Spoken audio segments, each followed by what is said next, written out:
Hello, everybody, and welcome back to Dice, Drinks, and Drama. Sorry about the delay, tech difficulties here in the age of COVID. I am John Heath Clark, your Dungeon Master for this evening, and let's meet everybody else. I am Devren. I play Walker in Summer, a tabaxi rogue, a presidential candidate, a pirate captain, a silly rabbit, and no, he doesn't call himself that. Um, and he's also just silky black, and that's all you got to know about him. Cool. Hi, I'm Zëk Stewart. I'm playing Euclid Clausen. I am a Asimar warlock. My patron is my former character, Skimmerhorn. And I hope my mic is working. Anyway, because it's not worked for 3 weeks. Anyway, yeah. It was. Now I can't hear you. Oh, great. Well, now I hear you. Okay, great. At least you can hear me. Yeah. Great. Let's keep moving. Mm-hmm. Am I next? I can't see the overlay because of my situation. Hi, I'm Carter Scott Horton. I'm playing Finnegan Barry Bramble. I am a stout halfling, draconic origin sorcerer, and the sources of our technical difficulties. And I'm very sorry for the late start. That's on me and Spectrum. But I'm here to bring the fireballs. Fireballs, you know. Yeah? Yeah. Hello, I'm Vic Priano, and I play Guinevere Growthheart, and I am here to poison people with frogs. So, last time a bunch of things happened. You broke into the Yonti's sacred vault after discovering that they were transforming transgressors into terrifying multi-snake monstrosities. You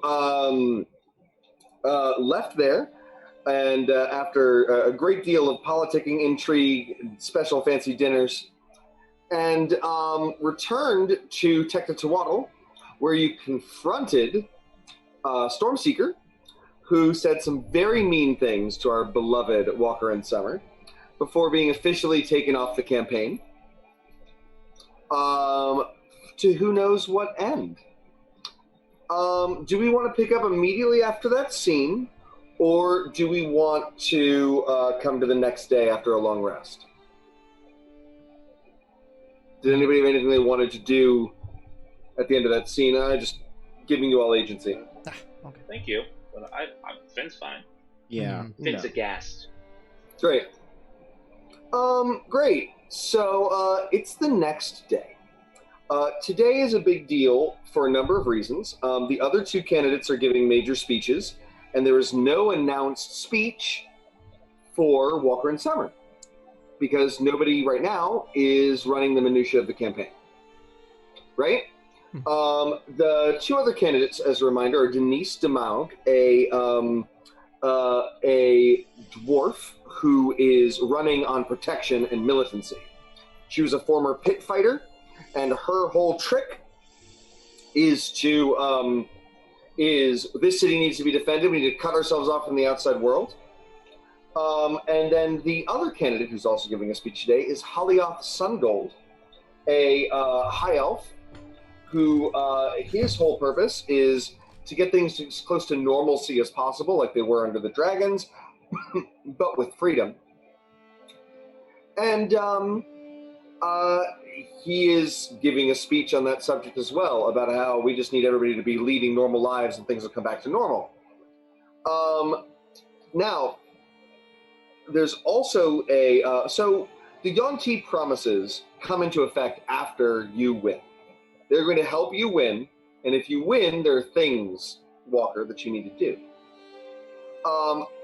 What, as a thought, what thoughts do you guys have about how to handle this political situation, the fallout from Stormseeker, the Barry Bramble clan? There's a lot of stuff going on in this city. Yeah, I do have a thought about this. I believe that the first step is going to have to be for you, Finnegan, to maybe make up with your father. Have you met him? I haven't. Oh, he's an asshole. What? There's no way I'm doing that. He's a right creep. I hate him. Like, full stop. No. We need backing for this camp. I guess I need backing for this campaign. Okay. Well, now, a second. If I may be so bold as first mate, do you really now... Oh, wait. I have a ship full of treasure. Yeah, do you want to be president?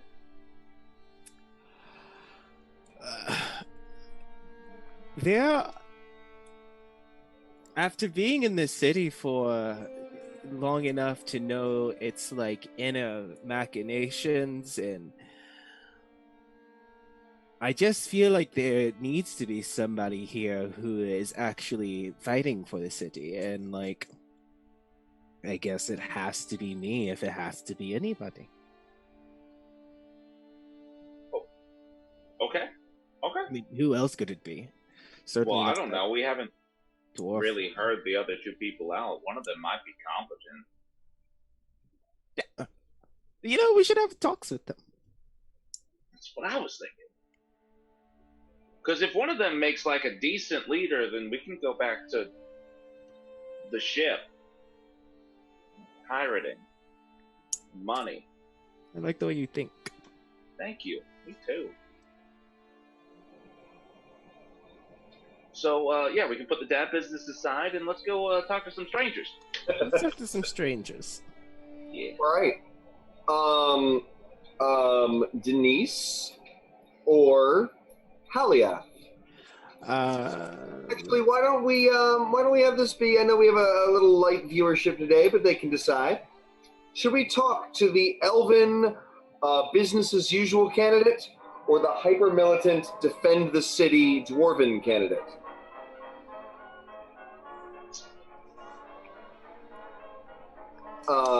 Chat folks, elf or dwarf? Elf or dwarf? Great choice. Half elf. A little bit. Half elf? Half dwarf.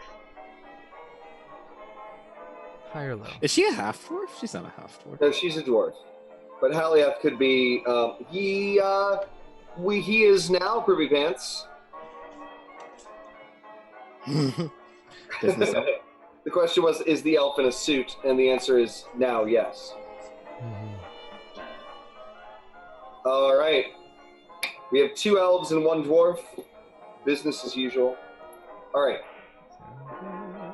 Alia has an office, and it's all extraordinarily businesslike. He is indeed in a green suit that looks like a spring colors, but like not like spring colors for fashion, spring colors for spring, right? Greens, pastels, floral arrangements, right? And there's lots of other people of all various species funneling about. And he says, I was busy, but when I see my esteemed opponent and his entourage, I can't help but have a speak with him. He nods to Guinevere, and always good to see a fellow elf involving themselves in such things.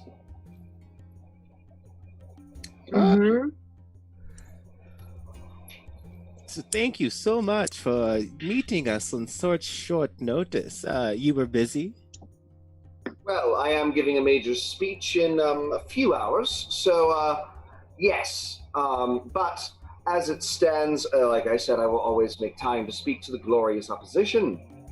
I just wanted to come and we wanted to really hear what your campaign was truly all about.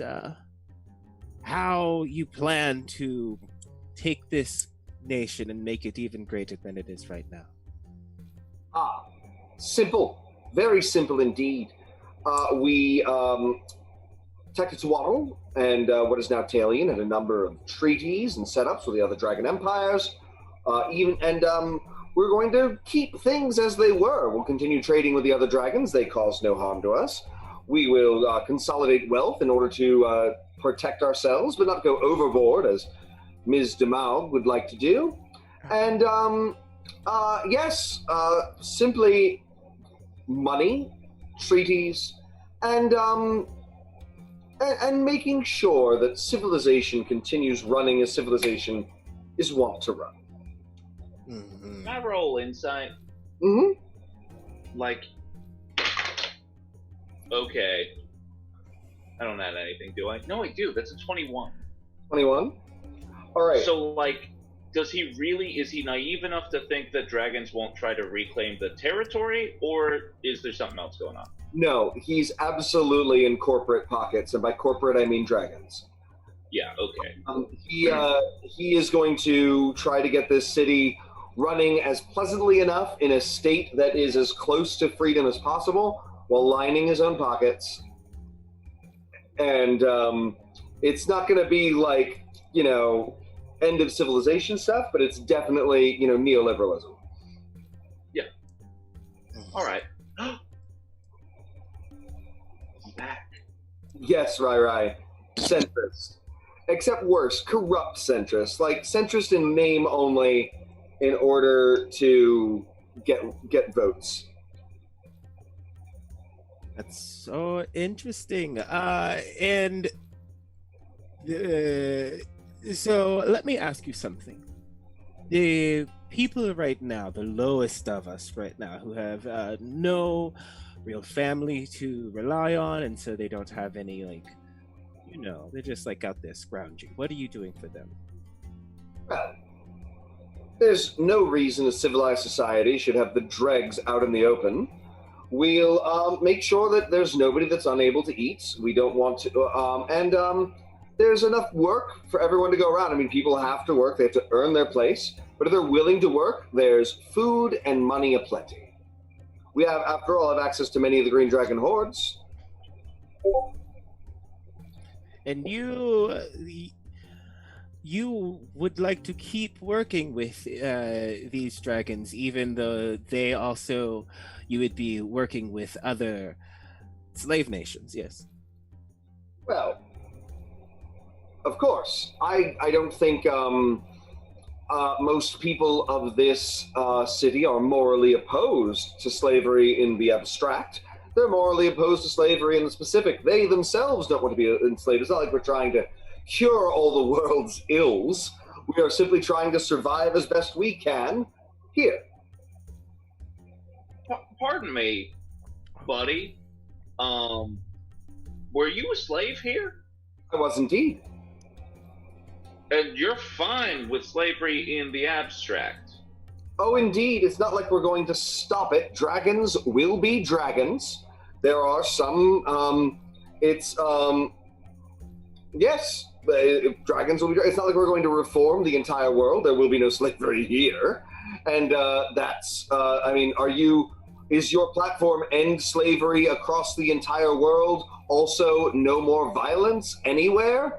You can control what's in the borders of this city and this country, not what's going on elsewhere. We can at least use our power to not, trade with the people that we are morally opposed to, and also, have this place be a haven for people who would like to not be slaves. Like we once were. Well, wait a second. You think that associating with the morally depraved makes one morally depraved? Because open business with slave traders means that you are profiting from the slave trade. Interesting, and you are not making deals with the known evil Yuan Ti, then, as all rumors indicate. Because if you were, that would be a deeply hypocritical position. Ooh. Are you asking me? I'm asking Walker, but all of you by extension. The Yuan-Ti are people of this land, and as people of this land, they deserve a right, just like anybody else, here. And we can come to some sort of agreement. Hey, we can all be Gucci with. There's an amount of evil depravity that is acceptable to deal with there's a line somewhere, and all you're saying is that my line is a little farther away than yours. Yes, that's exactly what I'm saying. Come back to over here, to this line. Yeah. Very well. If that's how you feel, we'll have to engage on the open battleground of politics. We'll see. We'll see if people are willing to bow to a populist with no platform, or to somebody with experience who used to be a major domo for the dragons and knows how to run this place effectively. Yes, I'm sure the public would love to run back to the dragons that once enslaved them. Walker. So what's your current situation in general? Like you personally? Well, I've become more of a public figure than I was. People know I used my position within the ranks of the dragons to make things marginally better for those who were being enslaved by them. I worked from within their organization to try to soften the blow. And as a result, I did so. I have a great record of using what power I had and the position I had to making things better for those who were in a worse position than me. And I got the standard number of lashings for running away decreased by a third. I made it so that there was actually, we didn't just murder people for not choosing not to work. They were often imprisoned for long periods of time instead. And I had an experience working within the system to making it marginally better. So what you're saying is you're a pathetic coward. Ooh. And I'm going to ask to roll for intimidation there, and not... I was going to say that. I love it when people use intimidation. Roll intimidation. Scare the boy. I got a dirty 20. Great. Seems taken aback. And he says, as a member of another civilization that is renowned for its cruelty and trying to do better, I would have thought you, of all people, would understand. But since... Would you like to know what I did? What did you do? Definitely not what you're doing. There's a reason I'm not there anymore. So... I'm staying on the intimidation. I'm gonna lean into this role as hard as I can. Great. While still keeping my cards close to my chest. He says, I think this conversation is over, and he does seem shaken, and you might have hurt his soon-to-be speech a little bit with that intimidation roll, right? Do you have something you'd like to do, Finn? As we leave, I turn and I point and I cast message and I just whisper in his ear, "Bitch." Just for flavor. Just for flavor. I love it. He seems a little shaken, but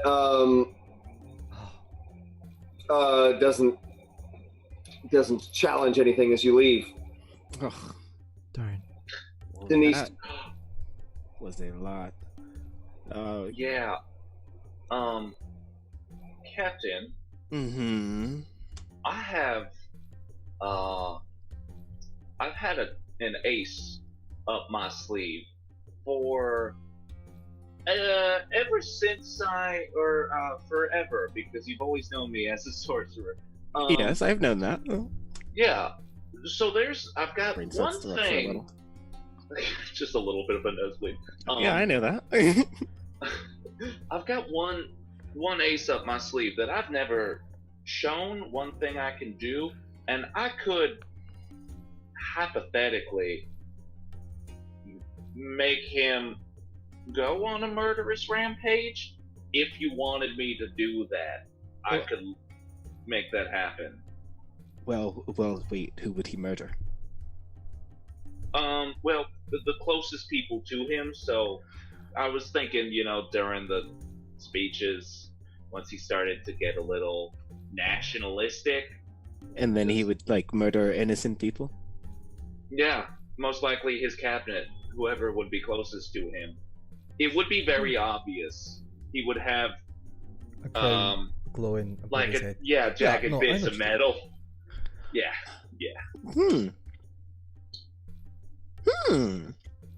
But there's ways around. I'm throwing that. No one knew that I could do that spell unless you have subtle spell. People will know. Yeah. But as a captain and a tactician, I am enjoying that this is a power that you have. Yes, just Didn't you say? Very interesting. Didn't you say that just yesterday that you want to win this without doing anything tricky or like behind the scenes? Well, yes, but but he's cool with slavery. A good deal. But he's cool with slavery. Yeah, I think a pretty good deal too. Oh, something itches. Well, you know what? Finn reaches into his pants and then pulls out a wand and goes, "I still haven't figured out what this is." Didn't we? We did. Yeah, I rolled. No, I failed. I thought I rolled for check. you. I have no idea what this is. It's a new day. Oh, Dungeon Master, may I roll Arcana again? Yes. If you get a 5 or less, it's going to go off. Oh, no. Great. It's a 4. So you're like, I have no idea what this does. And it explodes in horrible green, nasty goop, spraying all over one of your compatriots. I'm going to roll randomly. That compatriot is Guin. Guin, you are covered in super gross green sticky webbing. Oh. No, I'm sorry, Gwen. That's my bad. Do you let's go. Did it like explode, or did it like explode as in it was like hyper concentrated silly string on aerosol. But the wand is still physically there. The wand is still physically there. You're waving it, and spraying out of the tip was just a mess of green goo that covers the entire sidewalk. A young gentleman eating a young teenager eating an apple is sitting there behind Guin, also like covered in green goo, and sort of doesn't know what to do with himself. It's all over a wall. It's completely covered. Part of Haliath's one of Haliath's posters. Oh well, that's sorry. It was supposed to say "good for the city, good for the people," and now it just says "goo" for goo. As so much goo has covered the rest of the sign. Oh. So Gwen's gonna use their druid craft to just make a nice little effect for him, just a little shiny distraction with one hand as she slowly pulls the webbing off this small teenager. Just slowly. Doesn't really care or mind that they're covered in it. They're just like innocent bystanders. Yeah, Finn's slowly. Gotta help. Finn, this, I'm actually going to grab you. Pay attention to the shiny. If you don't mind. I grab Finn, I'm like, put that away. Don't you remember Seth's in this town? They're looking out for the stuff. I put it down back into my pants. What are you doing? I didn't know what it was. I know. Oh my god, it's in my pants now. Yeah, now that it's gone off, it probably needs a little while to recharge anyway. We will keep our jokes PG-13 here. That was a very PG-13 joke. That was just technical. That was PG-16. I mean, I thought that was just, I thought it was just the rules. I think it's just rules. Yeah. Those are That's just fair. the rules. It's fair. It's like when you go back and you rewatch a Disney movie and you're like, oh, yeah, I missed that when I was 8. Just the rules. It can go off up to 7 times per day. It's a pretty got some pretty good magical stamina now, does it? Yeah, very good magical stamina. Yeah. Oh goodness. My. Can we have Okay. with what is her name? Denise Demog. Mhm. Yep. Oh yeah. I want to have this. Yeah. Denise. Great. Denise Demog. So, though, fun fact: if it goes off 7 times, it may never go off again. Oh. So, all right. So, all right. You arrive at what was once the barracks of the city that has now been turned into campaign headquarters. There's lots of people of all sorts, heavily armed and armored, though of all different sorts. There's a lot of strongman Stalinist posters of a female dwarf with a very nice set of sideburns and goatee, because as we know, female dwarves have facial hair. She is extraordinarily. She is a handsome woman. We know that phrase, right? Like, she is striking in her severity, right?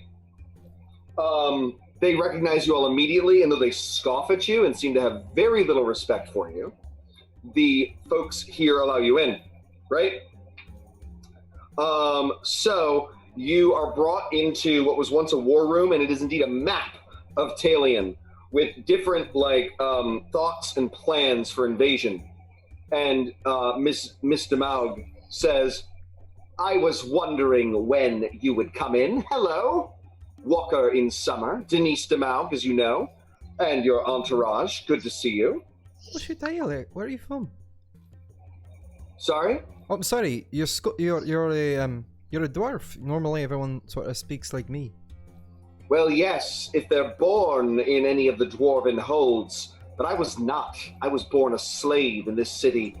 I am only a dwarf via the accident of birth, not culturally, not nothing else. I am Talion through and through.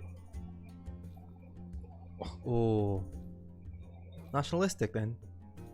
Deeply.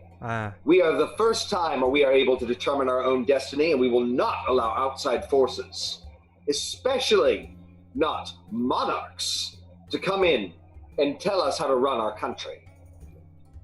Okay, first of all, I feel like that was directed towards me. I don't know if anybody else is... You appear then. Good. Okay, so I'm not here to run this as a monarch. Let's start there. Okay, I'm here, as a presidential candidate like yourself, She looks at you. Your charm is waves against a cliff, right? It just washes into her and splashes away. She has no interest in your charm. You've got such a nice place here. If it's nice, I'm doing it wrong. It's supposed to be strong, young man. Do you have something to talk about, or are you just here to make niceties? I see people that would like to bandy nonsensical words with you, and they don't have anything better to do with their time. I was here because I just wanted to get to know you as a political opponent. And so far, all I know is that you are one of the strongest people that I've ever met. And I don't know, that just makes me want to take you down even more. You can do your best. Your pretty flowery words and empty promises have moved people thus far, but they're going to see the danger that this city is in. Okay. We don't have time to deal with obvious invaders like the Yuan-Ti. We have to close our borders, close our walls, and defend ourselves against anything that might try to take from us what is ours. You want us to live in fear at all times, which is fun for me, as an anxious little cat myself. I love living in fear. It's one of my favorite things to do. But I feel I don't know, that's not what these people need right now. Yeah, and I also feel like is the imagery of strength more of an aesthetic or a foundational choice as well? I am not interested in the imagery. I am interested in the practicality. Though I appear strong because I am strong. I don't care what people think about me. I care that people see I am able to fulfill that which I say I will do. But fear, though? Fear is warranted. Do you not think that we live on a delicate precipice on the edge of a knife? I mean, I thought this was Tactica Waddle, so no, I live here. No knife. Looks at you not even having time for your wordplay. Is this all you've come here to do? You did not wish to discuss potential alliances against the ridiculous Halioth, or conceding to a clearly stronger opponent? What purpose do you have here besides bandying honeyed words? Oh, Dungeon Master, great. Does a vice president position exist? Yes, we've established that. What? Did we establish a vice president? Have not. I don't think so. I think in order to keep this simple, I want to keep only 2 opponents. Great. Then I got a thing. What if we told you we are planning on going out there and fighting a lot of the dragons that get back here? What if we took the fight to them? Would you support that? In theory, yes. But we need to defend our walls first. To go out seeking trouble is foolish. If you wish to do that as your own, fine. But taking an army with you, not so much. We need every fighter able and willing to fight here for as long as possible. Are you expecting people to like swarm in and overrun your city? Yes. Why? Have I done that already? Is there like a declaration of war that you know of? We don't need a declaration of war. There are literal dragons on our doorstep. The Red Dragon Empire and the Green Dragon Empire and the Blue Dragon Empire have all been broken within the last 2 years. But the dragons, except for the strongest ones, have gone nowhere. Yes, I think we should be expecting a counterattack from a dragon of any of those 3 colors coming in and trying to claim what they think belongs to them. Right, well, we already killed one of them, you know. They're not as scary, really. We could go do it, right? We could stop them if we need to. Or we could like... you, and she says, you know what, I think that's an excellent use of you and your friends' traits. Go out there and fight every dragon you can. Look, I was just offering you an in-between. Somewhere between the 2 things. Right, like, rather than working with them or like hiding behind your walls, because dragons are really good at, you know, ignoring walls. They're not good at ignoring walls. Like, they can't go up or anything. Everyone knows dragons can't look up. So... You know, I don't really think that she is an in-between type of person. But let me ask you this. Yes, please. What of the people who can't fight? What do you do with them? They support those who can. In what ways? And what if they can't do that? Everyone is capable of helping the state. Everyone is capable of making munitions, crafting cannons, which incidentally go on walls, which incidentally can hit dragons, building arrows, building weaponry, sewing holes in clothes, farming. There is a use for everyone in the state, and everybody shall be dealt with according to their worth. If they can help defend, they can help. Then they shall be granted great honor. And if they cannot help defend, they will provide menial labor. And if they cannot provide menial labor, well, they better hope somebody who can cares about them. Hey, John. Sorry, is a fascist a thing in this world? Yes. Like if I call him a fascist. Does that have weight? It does, but there's been no World War II genocidal camps, so it's just a type of like fascist was a thing in the 1920s, but it was a description of a type of government, not a you want to kill people. Yeah. Does that make sense? Yeah. Mm-hmm. Yeah.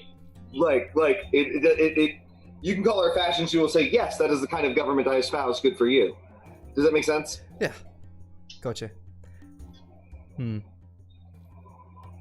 She's got a little Kuvira to her. The Kuvira is who I'm drawing on here. Kuvira? I look around, and this is a very obscure reference, but I look around all of the workers once I realized that she's a fascist, and look for anyone wearing boots with red shoelaces. No boots with red shoelaces, but I would love for you to do a perception check. Oh, I'm bad. I'm middling. No, that's fine. That's a 15. Great. 15? Yeah. Light scent of salt water, though you're nowhere near the sea. Oh. You guys smell that? It's like taffy. We should know what that smell is. It's salt water. We've been on the sea for how long now? Mm-hmm. Yeah, but we're nowhere near the sea. I'm whispering this. Yeah, but we're nowhere near the sea. Are you looking to waste my time further? No. Great. Yes, we shall bid you adieu. So as this part of the conversation is happening, Guin, a sudden piercing pain right in your forehead, like a triangle with your eyes. It is intense. It's like somebody is stabbing you in the face. Make a wisdom saving throw for me.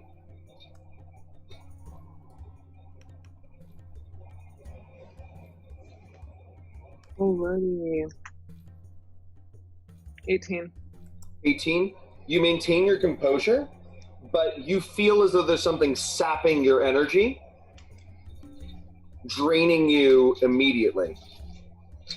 You're going to lose a first level spell slot. Whoa. Okay.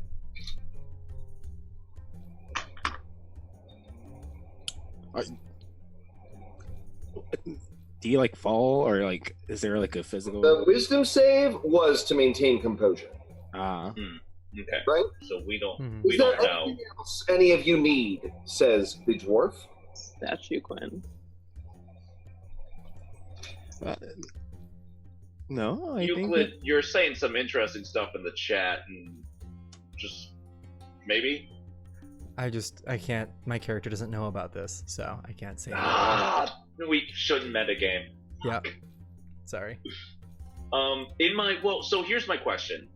With my 15 perception, smelling salt water, do I notice anyone having like a little bit of an ooey gooey slimy appearance? Not at all. Okay, cool. No, well, whoops. Okay. no, I think I have everything that I need. Everybody else is fine? Oh, yeah. Yeah, I guess. I mean, like, I got the vibe, personally. Interesting. Okay. Sure. Just one quick question. You think this city is entirely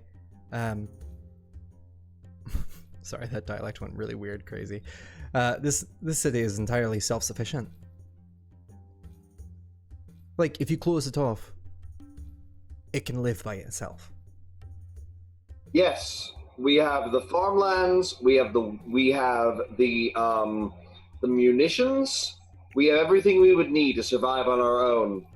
Now, this is not a permanent solution. This is until we are sure we are safe, and then perhaps we can dally with snake people and the freedom-loving lunatics of Huo-e-Nor. But for now, we need to focus on strength, solidarity, and protection. Alright, that's fine. I just wonder if you had any trade partners worked out or something. Keep yourself locked down. That's fine. She says, yeah, because it is a... What? So I was letting Carter speak. What were you saying? Oh no, I was commenting as a player. I want to hear what Denise has to say before I say anything else. Great. She says, I believe this conversation is over. I think we've learned quite enough about each other. Oh, hit the nerve, have I? Well then, good day to you. Sorry, say that again? I said good day to you. I seem to have struck a nerve, but have a good day. Indeed.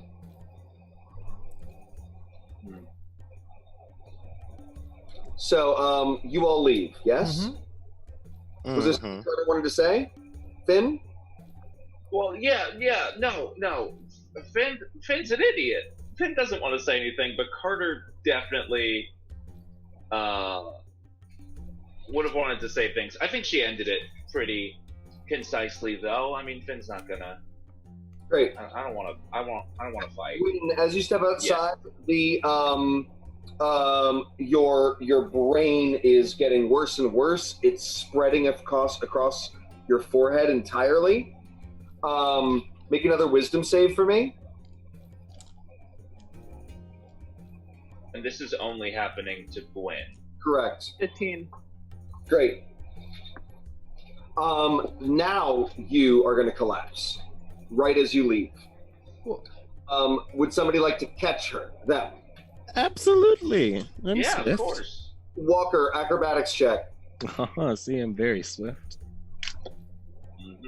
That's, what is that, 17 plus 11? I'm good. Great. Oh, you're... Okay, So, you're an expert. great. You snatch Guin so successfully that nobody notices that they're falling. Got you. All right. Right. What's wrong? And Guin, you suddenly find yourself in a deep jungle cave. Moss, vines, dripping water, strange flowers. It reminds you of the grotto of the Dream Speakers, but somehow even less pleasant. And a huge, muscled, cat-like creature with wings that you recognize as a sphinx stands above you and says, "It is you, the one we have been waiting for so long, the dreamless one connected to dreams. We did not know what this could have meant, but now you are here to bring an end to the dominion of chaos and spread order."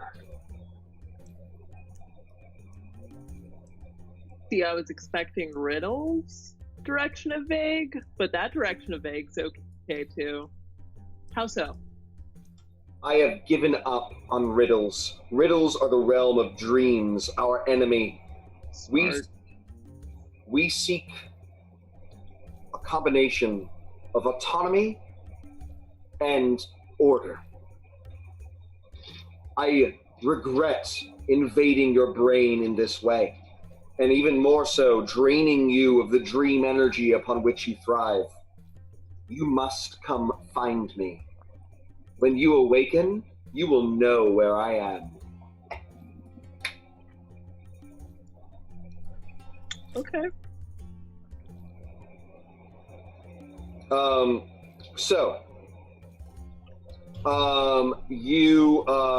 It's like 30 seconds. It's however long this was before you come back and you're here. The pain is gone, but the spell slots are gone. And being in its presence was like losing your connection to dream, to your spells, right?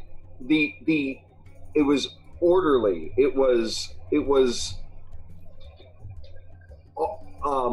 there's a word I'm looking for and I'm failing it, but it was utterly without variance.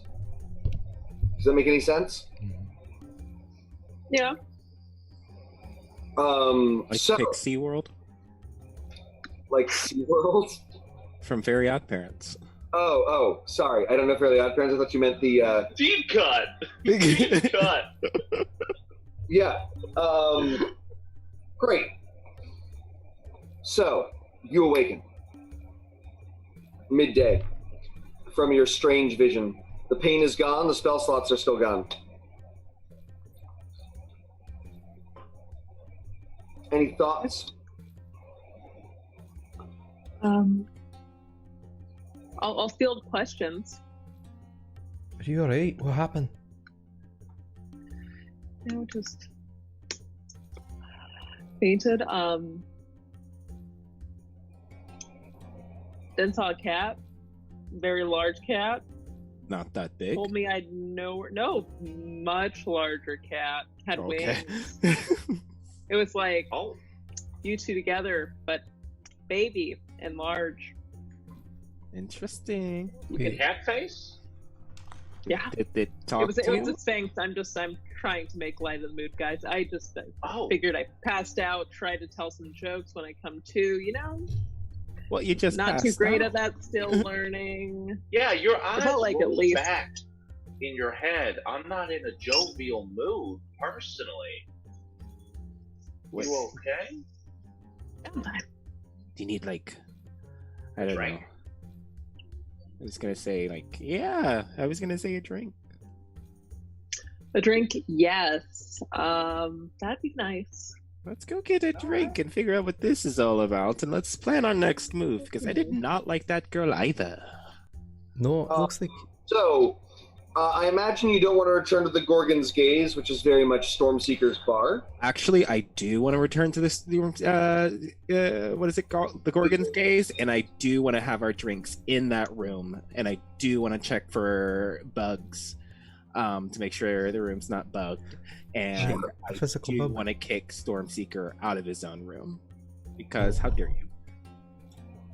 Right? Honestly, he can come in at any time and be like, "Come get your things."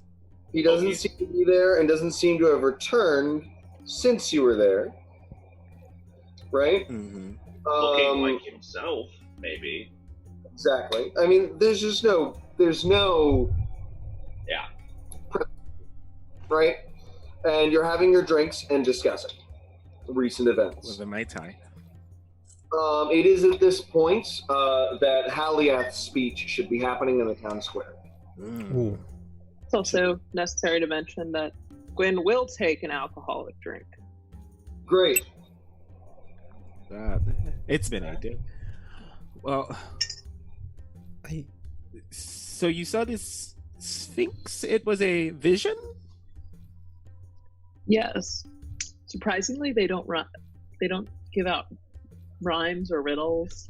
You know, I never understood that because I was like, you would have to think of all of them, and then you would have to know the answer too. You can't just like make something. Well, they're up. immortal, aren't they? So they got tons of time to edit. You know what? You're Do probably you think right. it's just like a hobby? Like, Yeah, like you can only do so many crosswords before you're like, riddles are my thing. Wait, so Have you guys ever solved a crossword? I hope I can one day. There we are.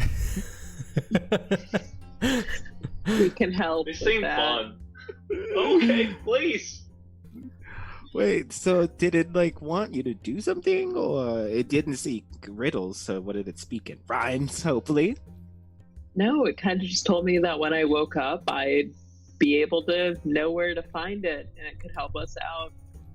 You know where to find a sphinx? That was pretty you know where? straightforward.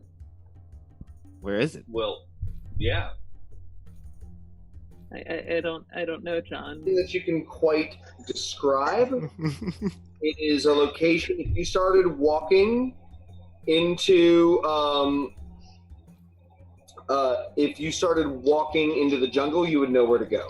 Less than 2 days away. Oh, okay. Less than 2 days away. How far away is the election? How time do we have? Okay, a couple okay. weeks. Would you say roughly, I don't know, 60 days? No, more like 14. Okay. No. Okay. In this fantasy universe, they don't have long, extended, insane election processes. It's it's like 4 weeks, like it is in most civilized We need countries. somebody. You get somebody. It'd be like that. Love that. Should we go explore? It is a delicate time in this presidential election, but at the same time, if I don't get results, then I'm going to lose to one of these. I don't want to say imbeciles, but I think that's what I'm going to say. Yeah, no, they've got both of them. Something ain't right in the head. I don't know if I said this. The first guy, the elf, green suit. He's he's definitely in the pocket of those dragons, 100%. I'm sure you know by now, but he's no. And then that salt water, I don't know. I can't get it out of my nose. Something's off about that. I don't trust that. It reminds me of. May I? I'm gonna roll a personal insight. How hard would it be for Finn to remember that we made enemies with an aboleth? I feel like Finn was spectacularly terrified of the thing. Is that accurate? One tends to remember terror. Remember it. So would that be a DC 13 or lower? 10. All right. Yes. So then, Finn kind of trails off for a second, and he does he disassociates, like his eyes glaze over, and then he sort of snaps back and he goes, guys, remember that aboleth we made terrible, terrible enemies with, and he said he would be back for vengeance? Yeah, but you don't think he would come all the way? What else is he doing? He would come all the way. What else is he doing? I mean, he was looking to control a port city and mind control people. I feel like a closed off fascist state is kind of ideal for a mind controlling alien tentacle being. How close are we to the sea? 1. You are adjacent to the sea. Great. The docks. There was no way you would have smelled salt water from the office, from the barracks. But the city is a coastal city. I thought so. I was just a little confused for a second. 2. No. You what? Oh, listen, we've done a lot of things. We'll make a lot more enemies. We'll say a lot more things. It's just what An aboleth is not a thing. An aboleth's a fucking aboleth. Could be. I didn't want to make it angry. It just kind of got angry. No, what it wanted was to take over a city, and we wanted that city to have agency and be run by someone who actually had that city's best interest in mind. And great idea. So, you could also, just let an aboleth be whatever it wants to do. That's right, great that it wants to, take an interest in human beings. And then you are, I don't know, dealing with an aboleth doing whatever it wants to do. I mean, you might as well put up a fight while you can. IMO. That's just how I've been running. That's how we roll. We are staunchly anti-aboleth here in this crew. Well, so we've got an aboleth, maybe a demon, maybe positively, and whatever sphinx. Right, there's just never forget about the demon tracking us. Never forget that. That's what the demon wants you to do. And whatever Sphinxy is wanting us to do as well. We do have more elements than I thought that we did. What about those Dragon Slayers. The Dragon Slayers, Right. Aru and Aran. Anastasia. Yeah, what about them? They just kind of showed up. They were helpful. They were nice. Then they just went back into the forest, the jungle. They're guerrilla warriors. Wig. Well, they didn't give us a card, so how do we find them? They said we'd be able to find them if we just looked for them, so they'd probably find us if we needed them. That seems eerily similar to the whole Sphinx, you'll know how to find me thing. Could they be related? Maybe. I say we check it out. Gwen, do you mind if we check out the Sphinx? I'm assuming the Sphinx. I feel like if we go to the Sphinx, then we'll find the others. Don't you have a speech? It seems like the most neutral and grounded choice of the ones that we currently have. I just don't want to fight a demon right now. I have a question though. No. Don't you have a speech to do? Yeah. Don't you have a speech to give today?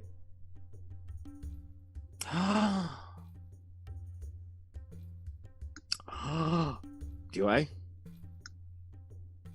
Well, you technically probably should, but you don't have a campaign manager anymore. That means I'm gonna have to make that speech. So yeah.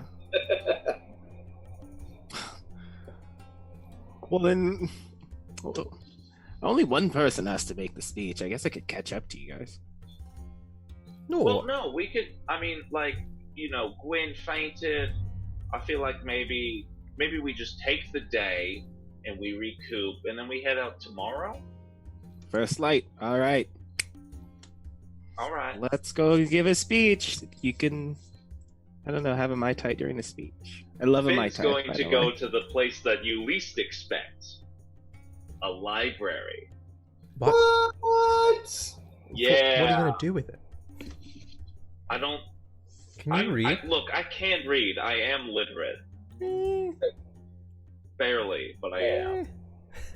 We stay here. He Nice. reads at like Can I an come 8th with grade him? level. Sure. Can I come to the library? The sage that runs the library and the tower here is named Halanix of Clan Reg Throcknar. He is indeed a half-green dragon, but he's part of the Brotherhood. It's not called the Brotherhood of Sages, but it's the group of sages that work together. Every major city has a sage, right? And he's the one that he has chosen his duty to oversee the knowledge collected in Teknatuatl as being more important than honoring his heritage. Nobody trusts him, but he has continued to do his job despite how much or how little people trust him. Does that make sense? Yeah. And he's a half-green dragon, so he's a full 9 feet tall, big old wings. He's not a dragonborn, right? He is a half-green dragon. Does that make sense? Mm-hmm. And he says, "Greetings, and welcome to the Sage's Tower, young halfling. Are you here as a representative of Clan Berrybramble?" Hail and well met, and hail no. But you share the features of the family, I had assumed. You are perceptive. I am here as an independent agent. Unless I'm not allowed to be here as an independent agent, then I assume I'll have to deal with my own birthright. But can I just be here, just to be here? Like, I'm just my own dude? The Sage's Oath states that knowledge sought is knowledge given. If you desire to learn, there is no reason you should not be allowed to learn, regardless of who or what you are. That's dope. That's cool. That's yeah. Do you have books? Yes. Okay, good. Do you have do books sometimes talk about monsters or demons? So he gets on a knee so that he's looking at you and he says, "Books do not talk." Oh, but I could read them and then there's a voice in my head. Usually. Does that happen to everyone? He says, "Some of us, yes." And he pats a claw very gently on your shoulder. All right. So I need a book about demons. All right. Now this makes me very worried as you're clearly a spellcaster. You're not going to try... No, I'm sure you're a sage. You're probably way stronger than I am, all things considered. I have no intention of summoning whatsoever. I am, Get a persuasion check. Okay. Well, flip. That is a 7+, but I'm persuasive if I remember. Yeah, that's a 14. He stands up and once again towers over you and says, "Very well. I shall give you the Guide to Fiends. This is an adventurer's handbook designed for the combating of demons. There is no information about summoning them." Great. I need to know about the combat. Great. And he hands you this tome that is very thick and it's got lots of pictures. Oh, good. Oh, good. All right. Well, then I feel like if there's pictures, then because I don't even know what it's called, but I know that it will be snake related. I mean, Carter knows what it is, but Finn has no idea. You likely refer to either a Melidius or a Merilith, both of which are demons with snake-like aspects. Could I just read up on both of them? That book is yours to keep. And then I look around and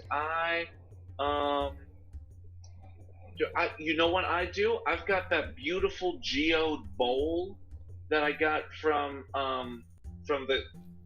the Perforos, my god, when we were in Theros, Polynisos, and I go, here's a donation. It's an artifact from a far-off land. I don't know if you have a museum, but you could start with this. He takes it and he looks at it and says, This is a kingly gift. Thank you. I do have a request. And he places it. Yeah. He actually is going to stone shape up a pedestal that perfectly takes it. Mages are so dramatic. Young man, I know who you are, and I know your connection to the young Walker in Summer, who, for what it's worth, I think is going to be the best for the knowledge of this city and has my vote. It's likely at some point you will end up at the Ragthraknar stronghold to the far northwest. That is my vote. There are books there that they took.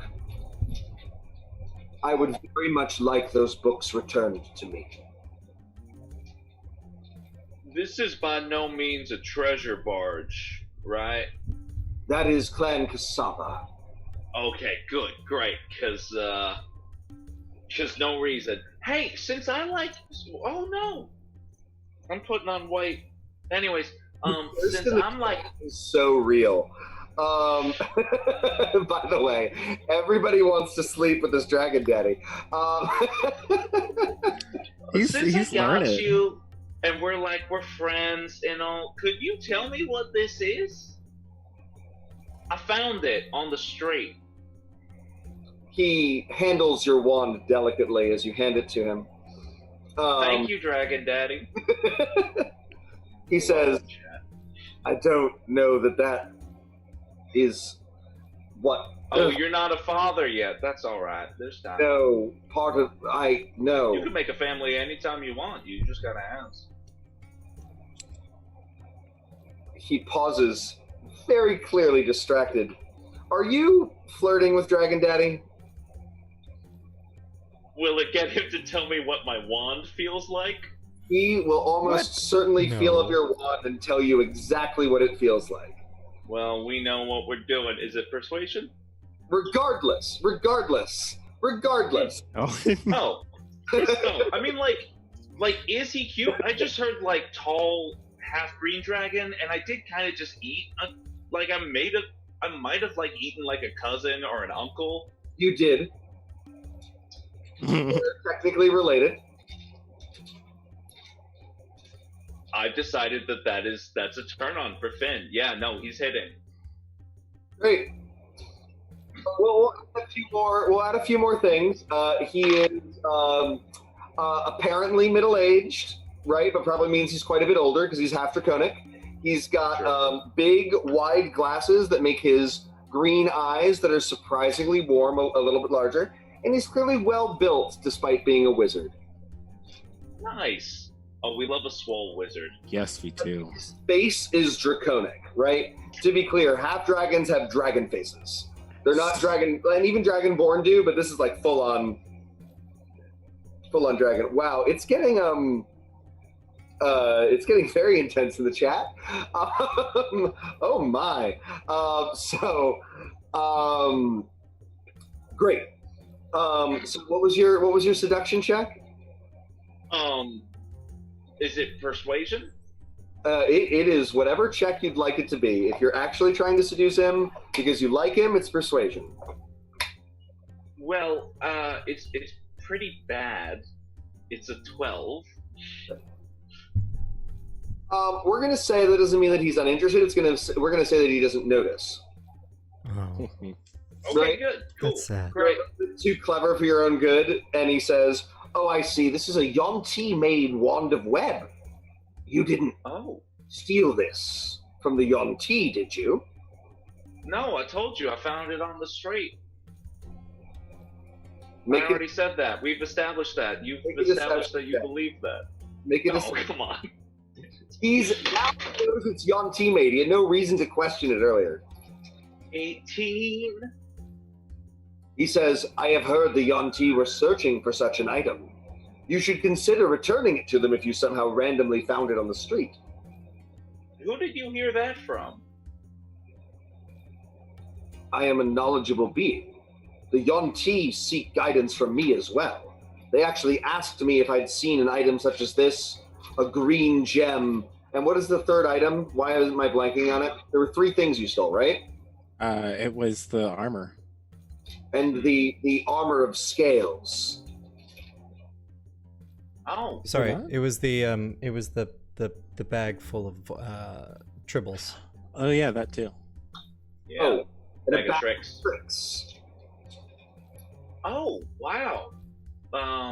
That is so strange that they had this taken from them and then whoever stole it just left it on the street. Huh. He looks at you and says, "Very, very strange." Yeah. Yeah. So, like, if I were to give this back to the Yuan-Ti who asked for it, where would I go? Did they ask? Like, did they send a return address? I have spoken with the hunter Rosanoff, who is searching through the city for these things. I could tell him to come here. Oh, no. We could- You know me. I'm well connected between my connections to Walker and Summer, and also my less than amicable, but still somewhat concrete connections to my father and clan. I'll find them out. Don't you trouble it. You just well, do whatever it is you do. You read your books. I will read my books and do whatever it is you do. You go explode things, I imagine. Oh yeah, well got a couple charges left in this little wand. Oh yes, by the way, it's a wand of You web, told me. if that wasn't Yeah. clear.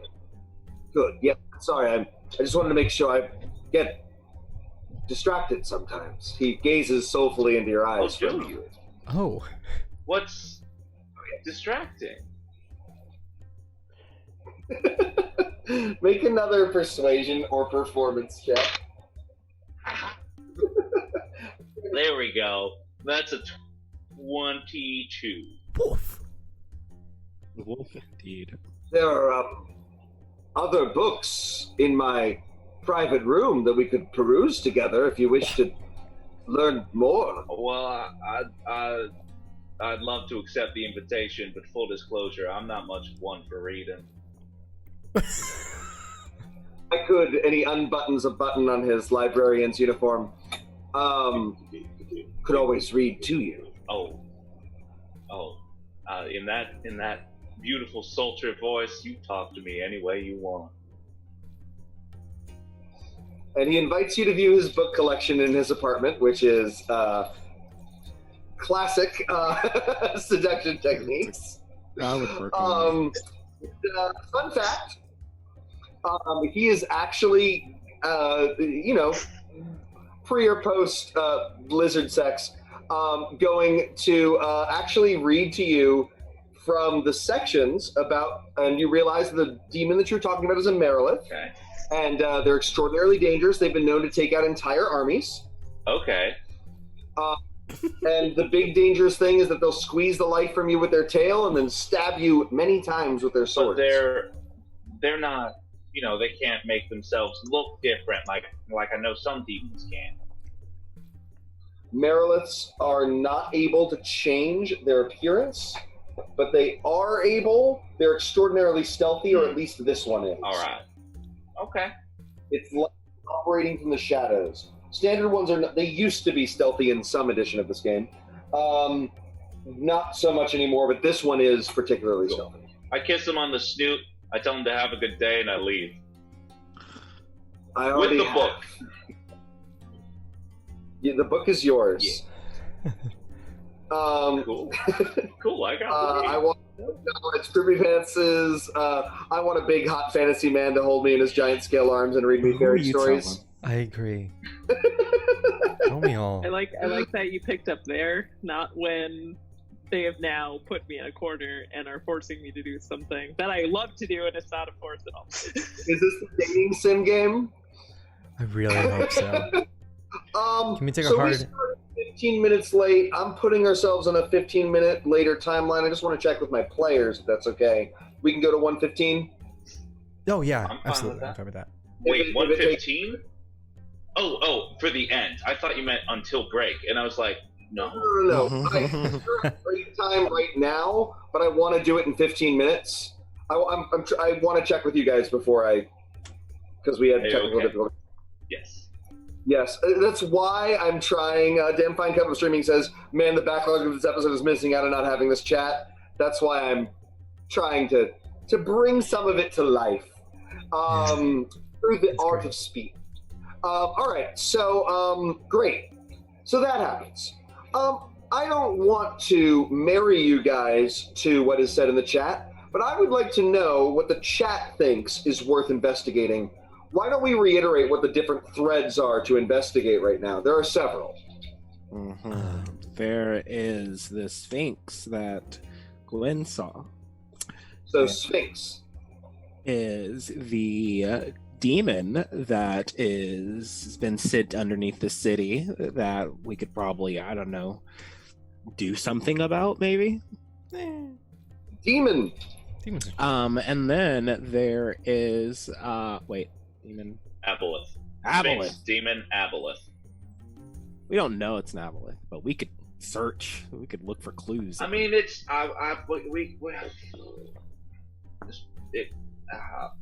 the working title is Aboleth.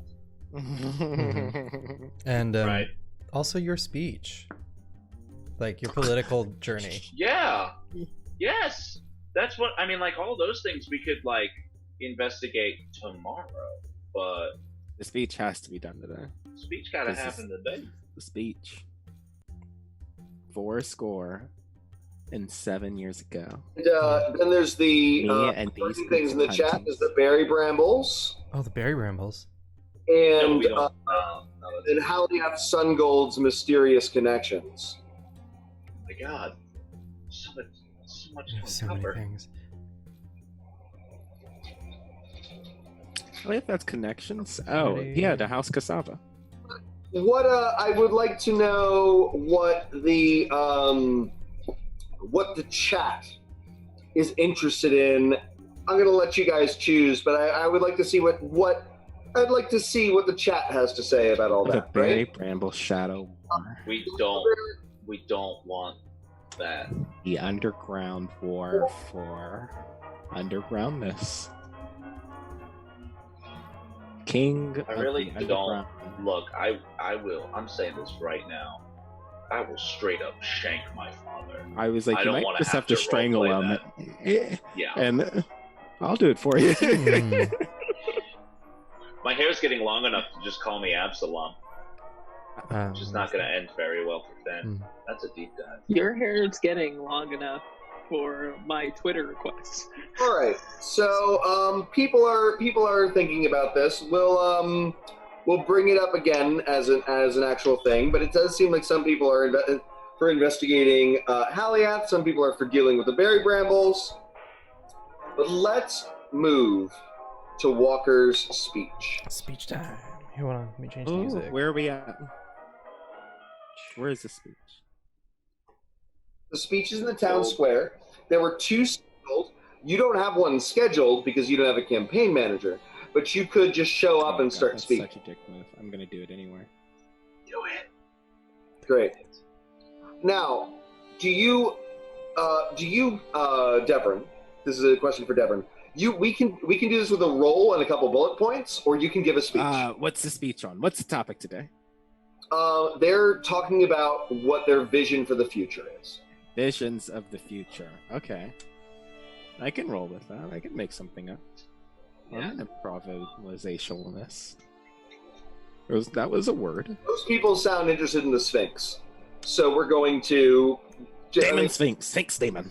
Yeah, it's interesting that they're talking about Demon Sphinx. I don't know why Demon Sphinx. I think they're saying we want to investigate the demon and the Sphinx. Sure. No, the demon Sphinx. Split up. I mean, it's just a CR-17 monster and a CR-16 monster, I right? like the idea of a demon sphinx. Hey, what's the difference? You don't need to be together. Great. All right. Okay. So people begin moving about. There's you see signs from of Stormseeker about. You're giving a speech. What do you want to say? Do you want to? You have yet to say anything pertinent about your dealings with the Yuan-Ti. Okay. How do you want? You know their positions at this point. The other two groups speak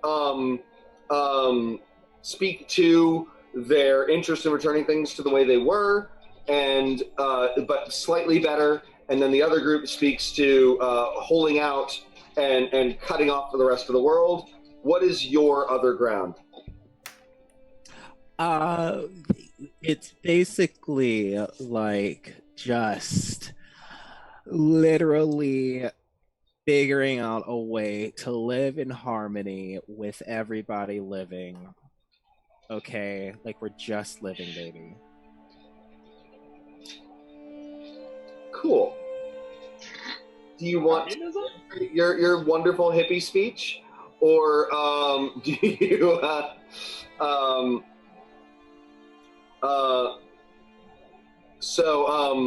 Damn Fine Cup of Streaming recommends that you speak to the lack of self-oppression, because the other two are all about self-oppression, and that might get you extra votes. Anybody else have See? We're just living. Everybody's just living. I love this. We can just live. Voting on the speech? Just living, baby. All right. So, listen, I won my snowball. I won Snowball Queen on the platform of everybody staying hydrated. So I feel like me being like, we're just living, I can win this. Great.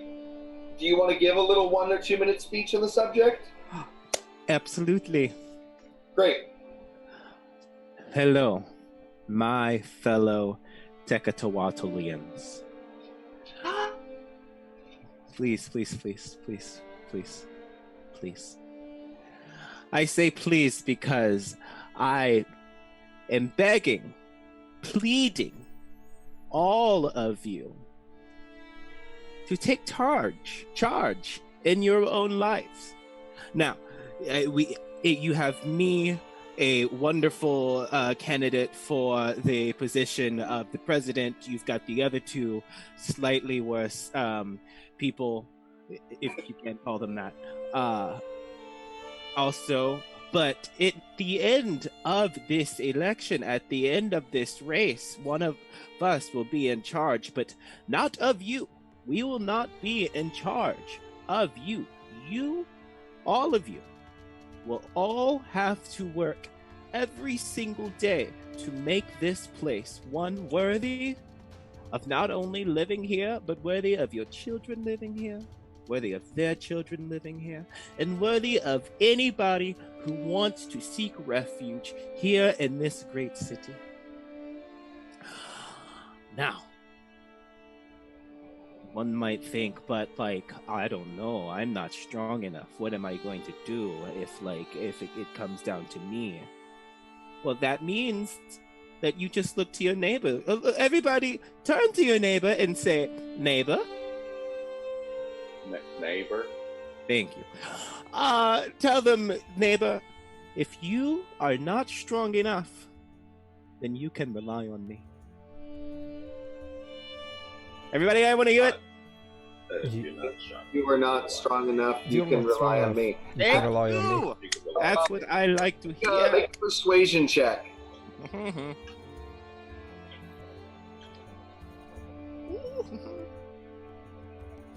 20. Dirty 20, but 20. Great. They indeed are go, if you can't count on yourself, you can count on me. Everybody's actually very excited. Yes! And that's why I want to work so that you can count on me, okay? I want you to be able to say, I'm not strong enough today, but Walker has. You can always count on me. Crowd goes crazy. They're very pleased with your speech. I love it. Who's Glorpy? Glopey. Glorpy. 2020. Anyway. Glorfindel? Anyway, that's where my brain goes. I would love a Glorfindel presidency. So your speech is done. You're resting and going out the next day, yes? Yes. Mm-hmm. Is this Vic, break then? you don't speak, but you meditate. And usually your meditations are on your past and your history, and you sort of get to choose what you relive and what you fantasize about. But this time you find yourself in a vast, empty, white nothingness. It is strangely peaceful. It is orderly and perfect. How does this make you feel? Nauseous. Great. You know that you're meant to feel at peace and whole, but instead you're feeling this wave of nauseousness. Mm-hmm. Great.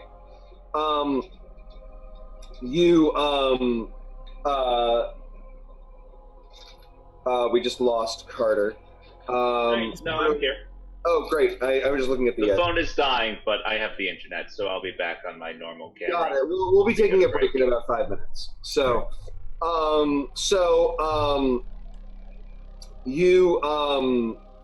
Oh gosh, I guess I was going to wait a little while for Snurfizzledax to come in, but if everybody's going to talk about him, maybe he's showing up today.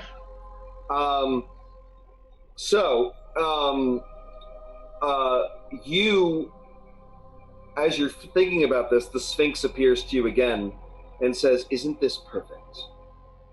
A place of rest, a place of peace. No nightmares, no fantasies, just peace. How much better a world we would have without all of that chaos. Don't you agree?" No. But you're meant to agree. You're the bridge from the chaos we have now to this perfect future.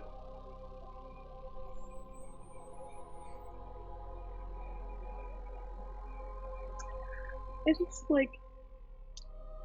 it would take some adjustment, perhaps. It's a bit stark. Coming on a little strong. And the Sphinx doesn't move, but it goes to a houndstooth pattern. Okay. Right? And says, "Does this suit your needs better? Something to draw the eye." Oh, I'm definitely speaking more so out of myself than anything else. It's just just imagine this. My experience was other people's almost instantaneously. You don't think that would cause a little bit of friction? This is why we need you, for us to go forward into a dreamless future. We await for you to meet us in our abode. See you soon. Okay. The rest of you have intense dreams. Nightmares, even. Oh, yeah. I was afraid of that. Walker. Oh, see? This is what I'm afraid of. You live in the shadow of your brother, literally. You find yourself in a dream where your brother stands tall and you're like a craven golem-like creature. And literally, if you step out in the sunlight, your flesh and fur begin to shrivel and burn like you're a vampire. And you have to live in his shadow Literally. If you move outside of his shadow, you shrivel and burn. It's awful. What could it mean? What could it all mean? Finn, you are torturing your father to death, inheriting his hoard and the berry brambles, and you're so thrilled and happy, and you're horrified by it as part of this dream, but it's a vicious, gory dream. There's way more blood than there should be, entrails everywhere, and the dream ends as you reach a horribly clawed hand in, pluck out your father's heart, and take a giant bite. For me, Daddy. Question. Is it directed by Tarantino or Cronenberg? Fincher. Ooh. Oh, it's too realistic. No. Yeah. No. Gets a point across. Oh, yeah. Ooh. Yeah, it's a little 7, right? Like, yeah. No, it's vastly unpleasant. Ah. Yeah, no, Tarantino would be fun. This isn't fun. Right? Euclid. Hey. We haven't gotten to know you quite well enough for me to know what your dark nightmare would be. Do you have any insight? Sure.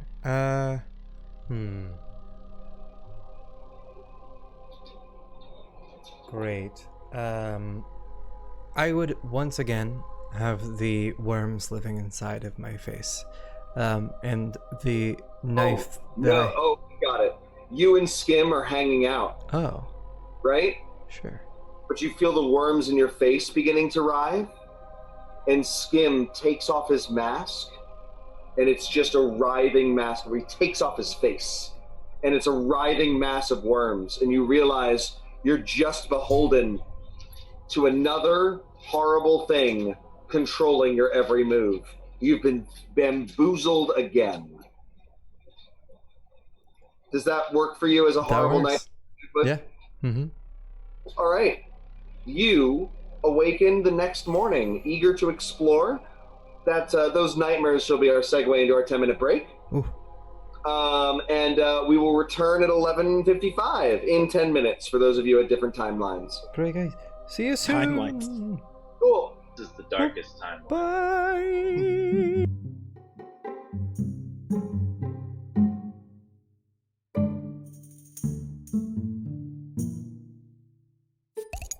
Everybody, and welcome back from the intermission.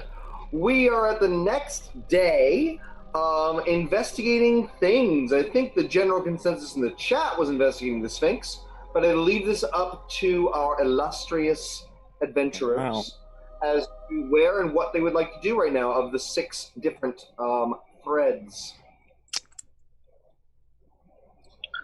The most... Wait, where are we? Where are we having this? Are we having this over tea? Sure. Great, yes. Great. So, I feel like the most, like, what is the word I'm looking for? Like, pertinent option, like, is maybe the demon that is probably here. But the demon was just told to spy on us, you know, not to kill anything. But, like, yet. I would be quiet, you know, because I don't think they know that we know there's a demon looking after us, and if the demon knows that we know, Demon is the name of my friend. He's like Damien. That's his name. Wow, there's a very subtle difference. I just became Skimmerhorn for a second there. Sorry. What are you drinking? I got an English breakfast. I chose the assembling. No. It's bad. It's literally... Oh, we're back. Let's see if it... Where we are. Let's see if it gets all of that. Oh, apparently we're back for everybody. Not me. All right. Go on. I think... Do we need to redo all that, or is it just going to... I'm finding out where we are. Give me 1 second. Sorry, Sure. buddy. Yeah, well, so... This is the live shows. Yeah. Wow. Like I was saying, dear friend Summer and Walker. I think that the demon's a bit of a hornet's nest that's just going to decide to be poked whenever it wants to be poked, and the Sphinx made our friend pass out, and that seems a little bit more like an active threat. Yeah, that is one bad kitty. Bad kitty. We need a giant water bottle. It's not for you. Fear. It's okay. Yeah, I'm not. I'll admit that I am not vibing with the Sphinx as much as I was for the first there was Vision Quest. Oh, interesting. Not exciting vibes, but like, oh, maybe I'll do this vibes. I feel like, I don't know. What were your dreams like?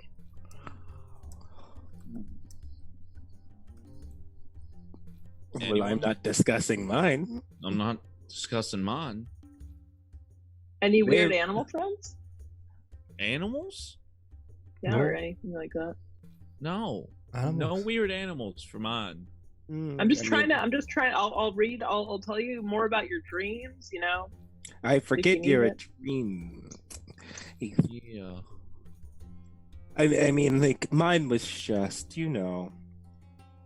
living in the physical, actual shadow of my brother. It's a family thing. So we lost connection whenever you were gonna explain about your mug. We just lost it right there, apparently. So that was the only. Yeah, my I literally I just bought it because I was like, I think it would be funny if I had a McClunkied mug because you are a valued member of our community, and there's no way I'm gonna get a Trash Gardener mug. But I was like, that's pop culturally relevant enough. Why wouldn't you get a Trash Gardener mug? Because That's a I don't great think mug. anyone makes it. Well, That's wait the till thing. our I was like, merch store McClunky's exists. like a pop culture. Like, people are upset about Merch. McClunky and Greedo. It says Greedo McClunkied first, which is fact. so to say, Han shot first. yeah, We all know. yeah. The Greedo McClunky first for sure. Positive. Mm-hmm. Like, there's no way Han McClunky first because he didn't McClunky. Hmm. So, what is so it sounds like the thought is to travel to the Sphinx and ignore the demon. Yeah. Yeah, I mean, I like, as hate long to as the say it demon's like that. ignoring us. Yeah. Especially since they're actively avoiding their own demons, I don't see why they would even try to confront a real one. Ouch. You should have literally subtweeted us that. Good God. It's too late. To Oh, apologize. before we leave town, I just want to double check, Guin. Are you doing something with frogs? I have them. They've been on me this whole time. I could go get a drink with them if I needed to. I could put some of them in the drinks too. I didn't know exactly how it landed. Are you sharing frogs, hoarding frogs? Oh, I'm with Frog. What I choose to do with Frog is dependent on Okay. the phrase. affect and reasoning of you with said frogs. Got it. I just wanted to make sure that before we left Sector Twaddle, if there was something amphibially related, that we made sure it happened. I have frogs. I also would have loaded up on alcohol. Great.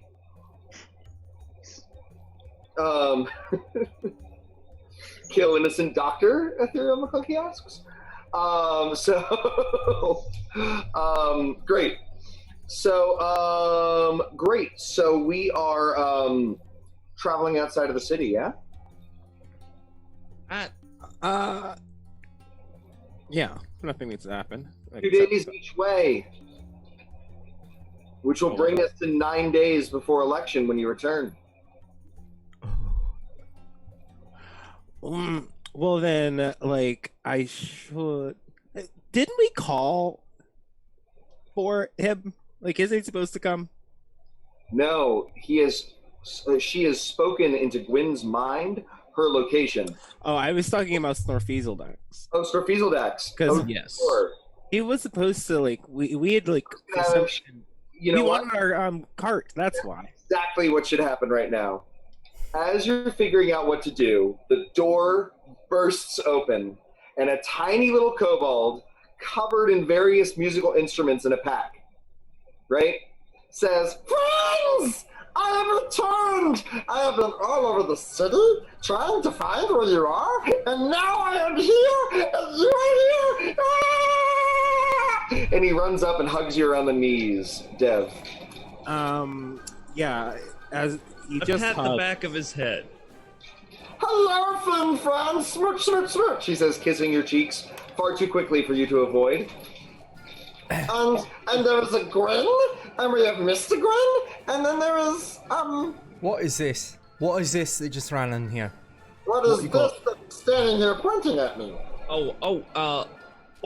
Captain, do you want to do introductions or should I? I guess I will. Snorfiesel Dax, this is Euclid. Euclid Hello. serves the god, Skimmerhorn. Skimmerhorn? Who Yes, is Skimmerhorn? Is there also a god named Skimmerhorn? Yeah.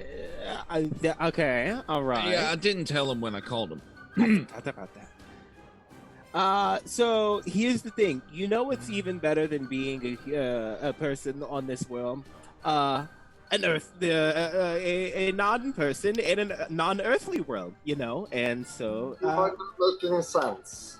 Well. You know what? I think, Captain, if I may, Mm-hmm. you know what's better than being a mortal being, like alive, and someone who's got to worry about dying? I hate to get a little sad on you, but it's a happy ending. You know what's better? Well, Being a god who doesn't die at all. so Skimmerhorn is a literal god? Yeah, Worship? literally. Like, we helped him. Man, you missed quite the adventure. We helped him find his wife. He's a god. His wife's a god. We met a cutie who's a god too. So many gods! But wait. I just want to clarify and put into your brain box. Euclid, you worship Skimmerhorn? Yeah. No, well, I did sell my soul to him in a certain way. What? I worshipped Skimmerhorn! Okay. When he was a person, but not like he was a god, just because he was so cool. Great. We have that in common. That's great, man. That That's is so wonderful. Yeah. You know what? I feel like what we need to do is commemorate this moment in song. I've been working, and he's going to press a button, and all of the various musical instruments are going to come out, and he is one of those horrendous one-man bands with cymbals and harmonicas and cymbals on a string, and he goes, clump, clump, clump, and he begins to sing and harmonica at the same time. It is like pressing beat, singing. It is not pleasant. Every time I see one of those men, I'm just like, wow, white noise. It exists. Yeah, there's always like a moment of hope, and then you're like, right, that's why our characters don't like you. Carter loves Snorfiesel Dex. Never get rid of it. And then he stops. What do you think? That's great. I loved it. Loved that. Don't want to hear it for a very long time, though, because it is special to me. It's so special. It's special? It reminds me too much of Skim, and you're gonna make me day drink again if I do it.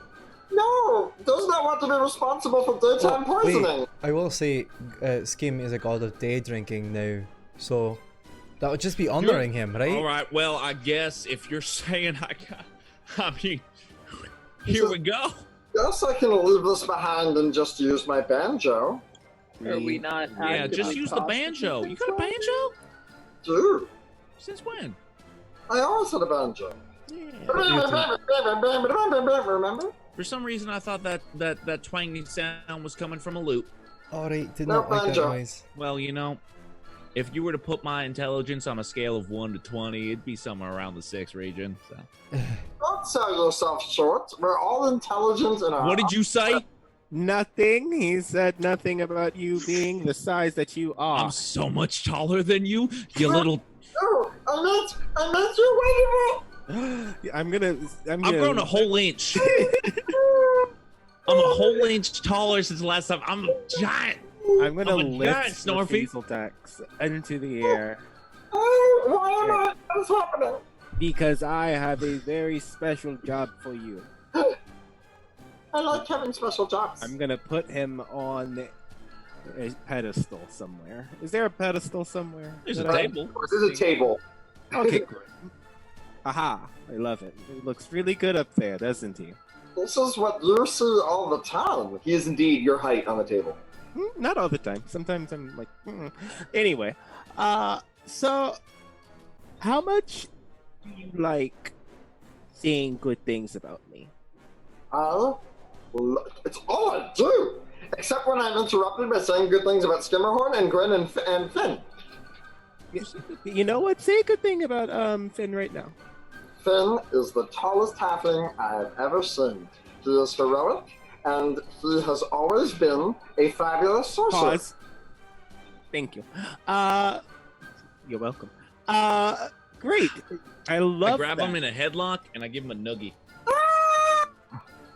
I love you, you little scaly freak. I love you.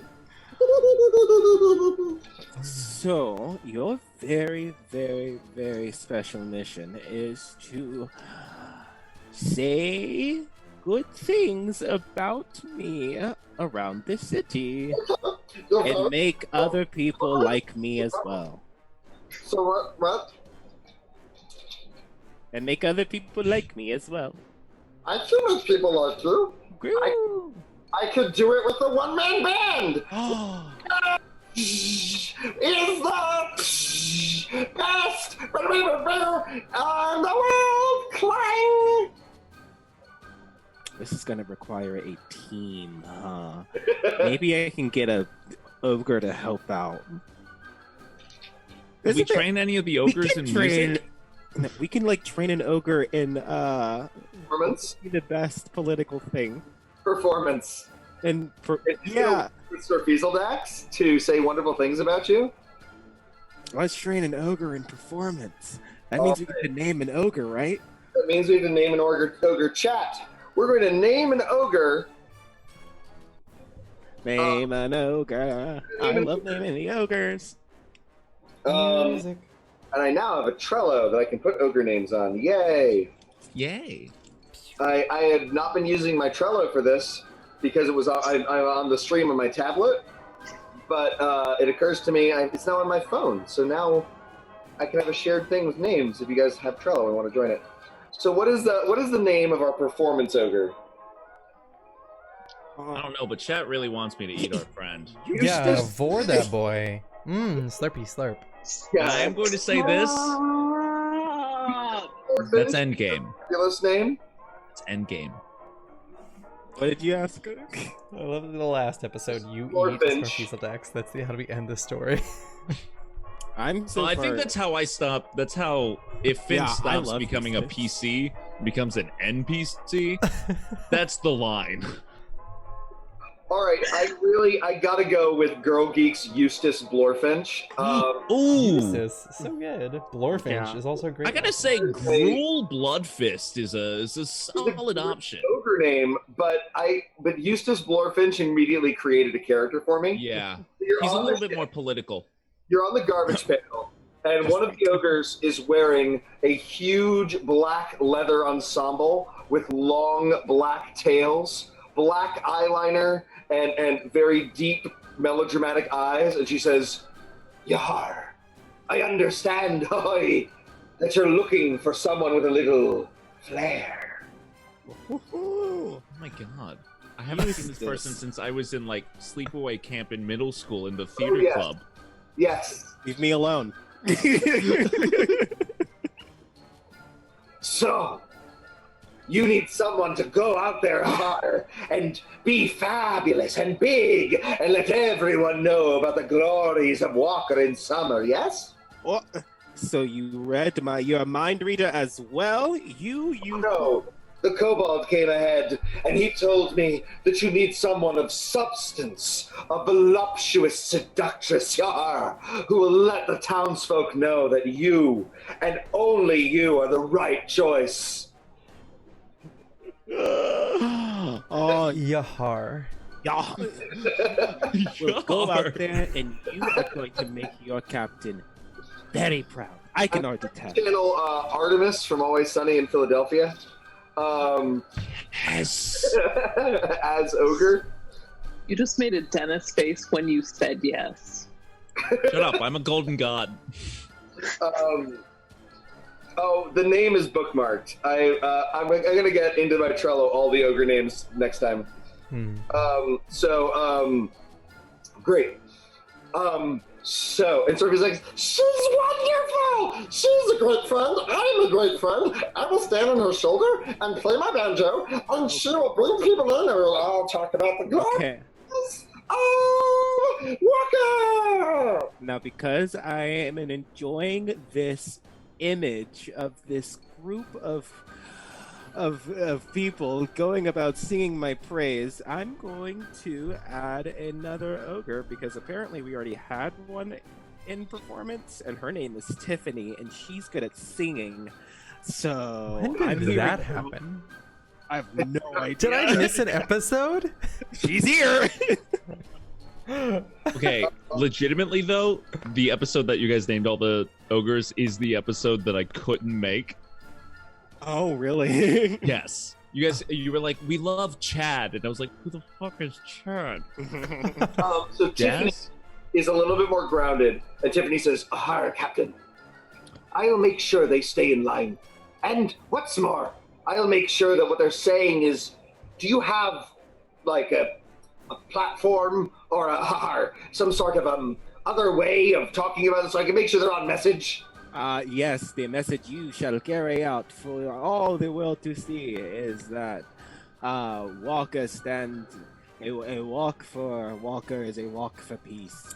Walk in the light of Walker in the summer. So Walker puns? Like walk the walk? Bing! Walk the walk! Boom! With Walker the Walker! Something like that. Tiffany, I'm relying on you. It's for way cool, I is for awesome. And he continues saying, L is for loser, nada. Loser, John. nada. John, What's up? you could tell by the way the summer walks. You can tell by the way that summer walks. This is a political cat, no time to talk, so he talks all the time. Thank you. Love it. So, Oh, perfect. I'm so glad I still have my ogres. so Tiffany is going to be your business-like one that walks them. But before you even leave, everybody in this town has had a really rough time, right? So this big, fabulous, voluptuous ogress talking about the glories of Walker, and a tiny little kobold literally dancing on her head is like a breath of fresh air, right? Because these have all been like long-suffering people, right? So it's actually quite charming. And Tiffany is going around and like saying, "Make sure to say things out unity, Yahar." And then they do, right? And they go unity, and it's people are enjoying it, right? All right, so we've done that. And I've done a bunch of ridiculous cartoon voices in very quick succession, and it's going on. So, what is next? Are you going out of town for 4 days? Captain Yahar? Yes. Uh-huh. Are we going? There's one thing I need to check on. Cracking shot. Cracking shot. I'm gonna whisper this into Cracking Shot's ear. Do you still have eyes on the Stormseeker? Stormseeker. Eyes. Interesting. All right. Well then, You see him, keep the seeing him. Seeing. All right, that's all I need. Great. He's going to get off the ship, or they are going to get off the ship. They're going to place their pistols in their holsters and begin searching the city. I love that. Oh, proactive. Great. All right. Into the jungle. Into the jungle. Great. You have no guide this time except for Guin, and Guin seems to... You have a very clear guiding star. You know when you're walking in the correct direction, right? It is a tenuous and difficult journey through the jungle. And you feel watched. Now, I have a question. Finn, you spoke to somebody who is a sharer of information. You showed him one of the stolen Yonti magical items. Mm-hmm. He is probably going to share this with the Yonti. I told him not to. We bumped uglies. Wait. I was going to ask if you'd specifically said not to because I couldn't remember. Yes. And you did. Yes. Great. Then he's not. I was like, don't you worry about... Because he was like, I could probably let them know. I asked where they were. And I said, don't you worry about it because I have connections with both this presidential candidate and my family. I will find them. Just making sure. I wanted to make sure that loose end was tied up. Yeah. It was. Well, it was a pretty tight loose end from my imagination. Yes, I heard myself and was hoping that it would get smooth. Running. Did not. Running. So, great. The jungle journey is relatively consequenceless. There's definitely snakes about that have a sort of malign intelligence. You feel like you're being watched, but you're not heading anywhere towards the Grand Temple of the Yonti, right? So you are making your way through the jungle, and you notice something on the eve of the second day of journeying. I would like Guin to make a survival check and everybody else to make perception checks. Finally. Ooh. 7. 22? Oh, good for you. 7. 17. I also got a 7. Got 17. Just straight. That's all I get. So, How do I notice? You're down there. It's true. first of all, Guin, while leading the way, you hear too late the grinding of gears, and a hole mechanically opens in the forest floor and has you falling, plunging. It slams shut pneumatically, and you're falling in semi-infinite darkness for what feels like the longest pit you've ever been in. You're in perfect darkness, but you're a drow. Do drow have, in previous editions, had better than dark vision? Do they still have better than dark vision now, or is it just dark vision? It's just dark vision. It's called ultra vision in second edition. It is. So you are unable to see in perfect darkness. You can only see it with light, which means that you are blind right now. Sorry? I could do fairy fire for myself. So you do so, and you find that you are being held in a levitation spell over some very nasty spikes. The weird thing that I've been running since second edition, Groggy. So sometimes I remember things from earlier editions and think, is that still true? You are suspended, right? The thing you notice is that the spikes are perfectly laid out in a perfect 4x4 pattern that seems, and they're formed of metal. It seems very strange for a jungle hideout. Okay. I'm just going to be very patient. Great. The rest of the ending of gears, and that's when you see the tentacles. Oh no, again. 5 tentacled creatures. 5 of them, and each of them has 5 tentacles. Each of the tentacles has an eye on it, and they move with a mechanical similarity to each other. Oh, Gross. This is man! nasty. For a I don't hot like second, I thought we were dealing with elder things, and I was like, No. These are... Why don't you, the 3 of you above ground, make history checks or arcana checks to know what these are. like I could do either of those. I already got my 19 for the day. That's a 3 minus 2, 1. You have no idea what these tentacled mechanical things are. Yeah, I got an 11. I got a 1 as well. No. Like You got a hard 1 too? straight 1. Like, boop, there he is. A 1? Alright, so you have no idea what these are. And they say, "Halt, interlopers. We are here to prevent those from entering the Great Queen of Order's territory." I am Walker and Summer, presidential candidate for Tekatehuatl, and you will take me to your leader then.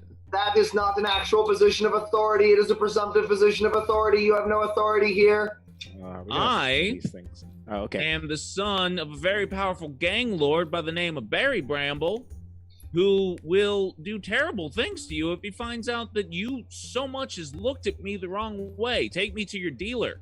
You are related to a criminal, a breaker of laws. Related. You are not to speak with a position of authority. Right. Hi, I guess I know a god. Is that good? Like, I'm really close to him. Your position of authority is interesting in that you are, quote, close to a god, they say in a perfect, close to a god, they say in a near perfect, like they're playing back your own voice, end quote. Interesting. Are you, do you have any position in their hierarchy? Yeah, I'm like the closest person to them. Like, Is there a title? I'm just gonna make up a title here. What was it? Make it up. Yeah, that's what I'm doing. I am their Metatron. I speak for them. Is that a title? Metatron? Speaker. You are Metatron of, what is the name of your god? Skimmerhorn von Michael. Great. Make us a deception check. Is that deception? Because technically Euclid's been possessed and has spoken for Skim. But he does not have an official title, which is what they're asking. Well, that's a That plus was 4 a to roll, player using the help action. It so. failed. I'll take it. 22. Very good. You, Metatron of Skimmerhorn von Michael, are allowed to speak to our leader, though it is likely she will not let you leave. Oh, I say. I mean, they're honest to a fault. We will release your comrade that trespassed upon our territory, and one of them moves over with its 5 tentacles waving and presses its top tentacle on a button in a tree. And Guin is levitated out. No harm done.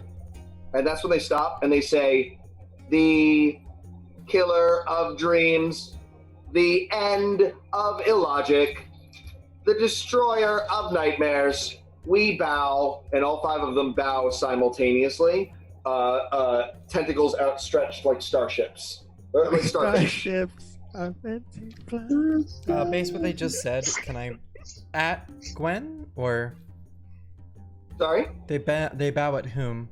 When? What? They are the destroyer of illogic. What? That is why they are here. Why did you trap them? Seems highly illogical.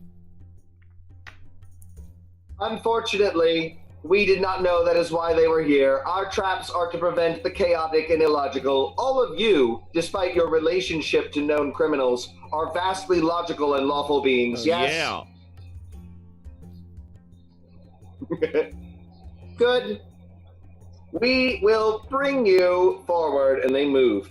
And that's when you notice with that perception check that the trees around here are the same tree recreated several times. The vines are all in patterns. Everything is strangely and meticulously ordered. It doesn't appear at the outside.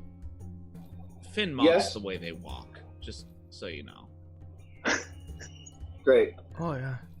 We did not say walk this way, engaging in the traditional trope joke. Very well. This is illogical. We must do this. Walk this way. Do you tell me to talk this way, too? No. We do not, for that is not a common colloquial saying. It does not contribute to the essence of the humor. I mean, I think Aerosmith is always topical, but all right. Anyway, I just see you doing that, and I'm like, oh, it looks like that like really releases your hips. I'm just getting that too. I give it a shot. Great. Is it nice? Are my hips released when I try it? All right. So Okay. you are brought to the cave that Guin saw in their dream. The cave is now that you're looking at it in life, there are crystals and they all grow orderly.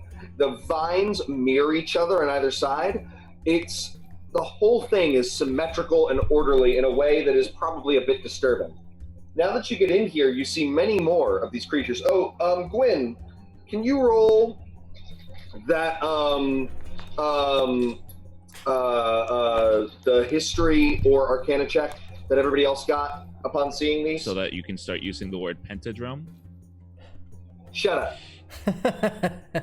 10. 10. Nope.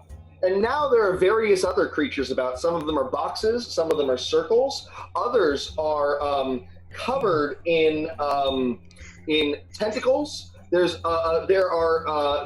spheres with 10 tentacles draped around them because there's way more Modrons than the 5 that are in the monster manual. Way more what? And way more Modrons. I know what it is. I just meant like my character doesn't know what they are. That's all. I know. Fits. So, you are brought into a room of gears deep within this, and you realize that this is a place where Mechanus has bled through into the physical realm. Mechanus, the plane of ultimate law. And sitting at it is a glorious sphinx. And like everything else here, she's perfectly symmetrical, but she's beautiful. Beautiful in a marble statue kind of way, right? She is aesthetically deeply pleasing. Every one of those, what is the name of the artistic sequence where there's all, it's like based on Fibonacci. You know what I'm talking about? The golden ratio. Golden ratio, right? So everything about her is connected to like the golden ratio and other mysterious ratios that you don't even know, but make her perfect. Does that make sense? Mm-hmm. And it's awe-inspiring. And she says, "Greetings. You have finally made it here. We await the finale of a long-determined sequence of prophecies that would bring you to this place. You have a friend that is a god, yes?" Yeah. "You have made enemies of an underwater tyrant?" Ooh. Incidentally? "You have commanded a crew. You have helped command a crew of rowdy humanoids." That's all, Walker. "You have betrayed your friends and betrayed she who thought to have you betray in turn?" Who? That one's a little more cryptic than the other ones. They're referring to Farika. Oh, I still don't think I did anything wrong there. Oh, I do not think that you've done anything wrong. Morality is a weak paradigm. We are here for order versus chaos. And indeed, when she moves like this, her hands would be like exactly the same distance apart from everything she does is measured, perfect, and symmetrical. Right? And she says, You have come here to end the tyranny of dreams. For you have that power.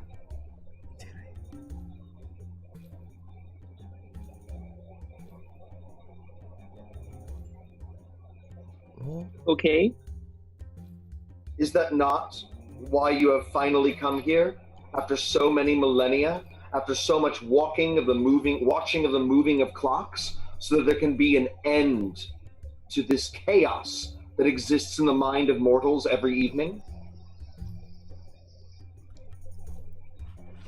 Euclid, you had something. What I'm just saying is, how is it chaos? How is it? I mean, it's an ordered system, right? It's something that happens every night, same time, same place. It sorts through data and allows us to exist again. Sort of like a file deletion. How is that chaos?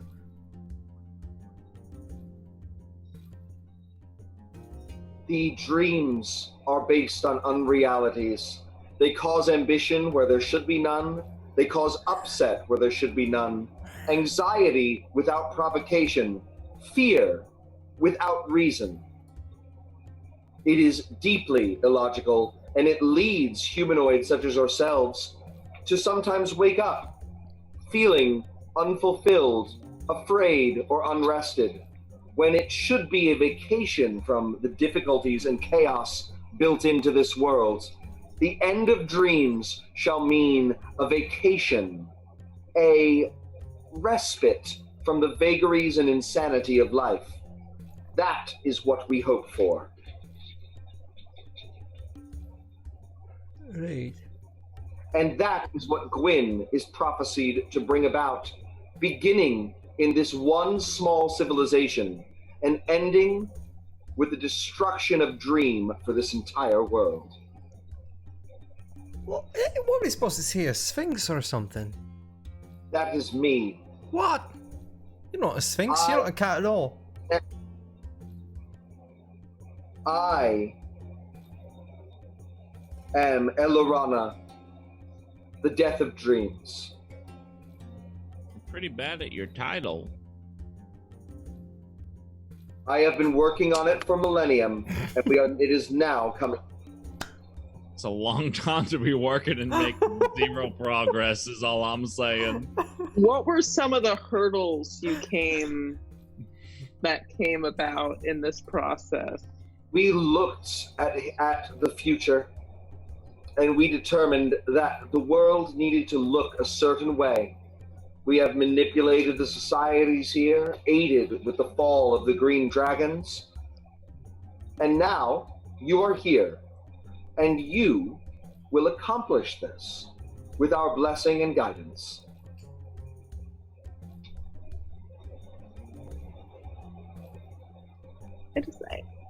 I find that I have vested interest in the continuation of dreams and would need a lot more convincing that people would still keep going on as they do without them. I mean, at least productively. I mean, like, actually like their lives. A little bit of turbulence on the side, you know. We have seen this work in other realities.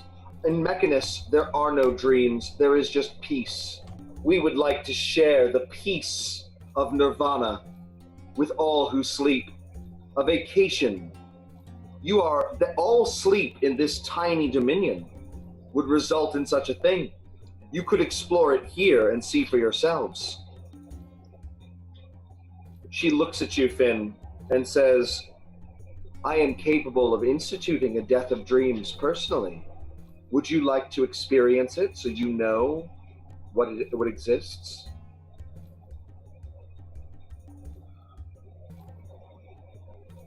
I gotta, before I answer, may I ask a rebuttal question? Permission is granted. Thank you. Do you control dreams now? In any way, shape, or form, manipulate them? No. I can excise them I can prevent a mortal from dreaming. I can make them have a peaceful, dreamless rest, or give them a dream of perfect serenity and nirvana. But I cannot create dreams, and would not do so if I could. It would be anathema to me. Is it permanent? No. Okay. Great. She's going to cast Sleep at 9th level. Fuck. Actually, it's not 9th level, it's 6th level is her highest. That's still, that's more than enough. So that's 10d8 plus 5d8, so it's 15d8. Can we assume that you fall asleep? You know what? I'm gonna... Can I roll it? I have a Discord bot. Sure. 15d8? Yes. That's 75. Yeah, I'm out. Yeah, I got 73 on my own. So. Sorry? So you're out? Yes. You are in this empty space. Think of the Matrix before Morpheus sends things, Janet's inside zone, right? From The Good Place, just this vast white emptiness and a major feeling of peace, right? It is serene. It is everything she has said it would be. And it lasts for what feels like several hours, but in a good way. Several hours of full peace. And she shakes you awake. You are going to have, upon awakening from this, where's another d10? You're going to have 14 temporary hit points. All right, I'll take it. They last until you rest, until you sleep, even if it's a nap. Okay. Cool. You against perhaps your morals and against perhaps the way you might read the situation, cannot deny the benefits of this. I mean, Finn loves it 100%, especially compared to the dream that Finn had last night. This is great. And like, I wake up and I feel refreshed and I feel like a breath of life, and I turn to Guin and I go, that is good. That is nice. I like that. I love that. Sounds even like we have 2 for the end of dreams. Can I ask a rather frank question? I would prefer all questions be frank, open, and honest. We do not deal well with lies here in the realm of order. Have you dreamt? My dreams, if you can call them that, are much like your meditations as an elf. I review my history, I work on my projects, and I rest when I choose to rest. It is simply a time of physical denial and mental stimulation. There is a reason your elves are so much more civilized than the wilder nations of this world.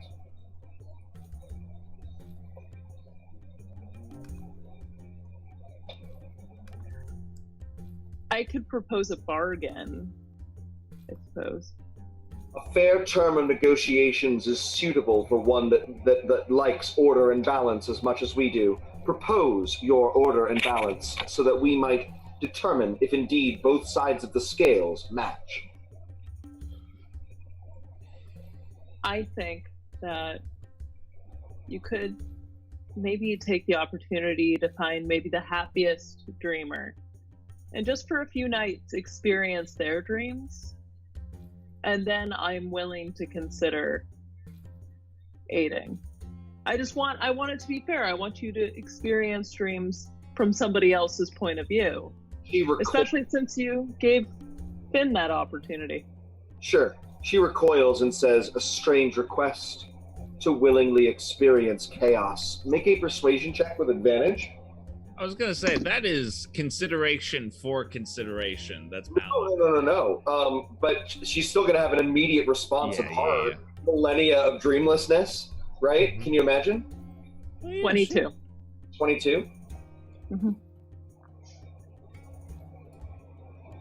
Find me this happy dreamer. I will judge the relevancy of all mortal dreams based on the 3 nights of dreams I experience. Hey.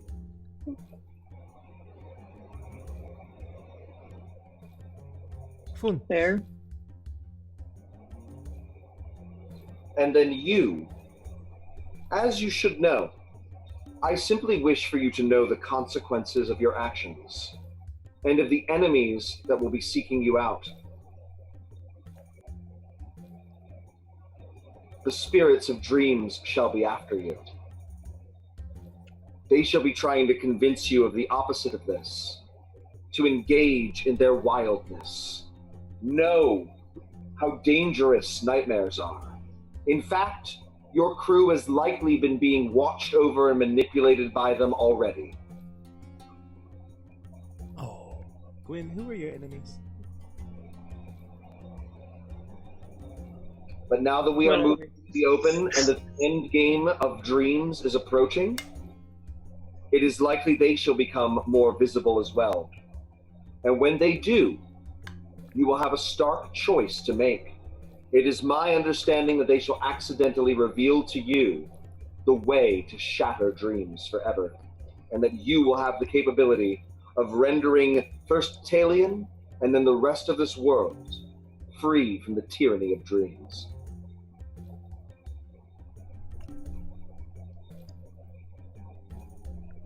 Does anyone else have anything they would like to bring to the table? Maybe perhaps bylines? No Dreams is pretty dope. I'm gonna say it again. Yeah, I like it. But It was nice. I mean, I hate nightmares. I like dreaming. Yeah, no, dreaming is the basis of creativity. It's a terrible idea. But not to you, though. I'm sure it's great. Crap, She looks around and says, look how much has been created here. These gears, the defenses. Creation does not require dreaming.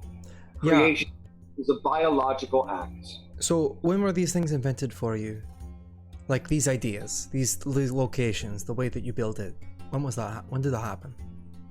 They are based on tradition of millennia. Oh, there it is. So like things change. Places are different, and to adapt, we sort of have to like dream. Hopefully not for much longer. Okay.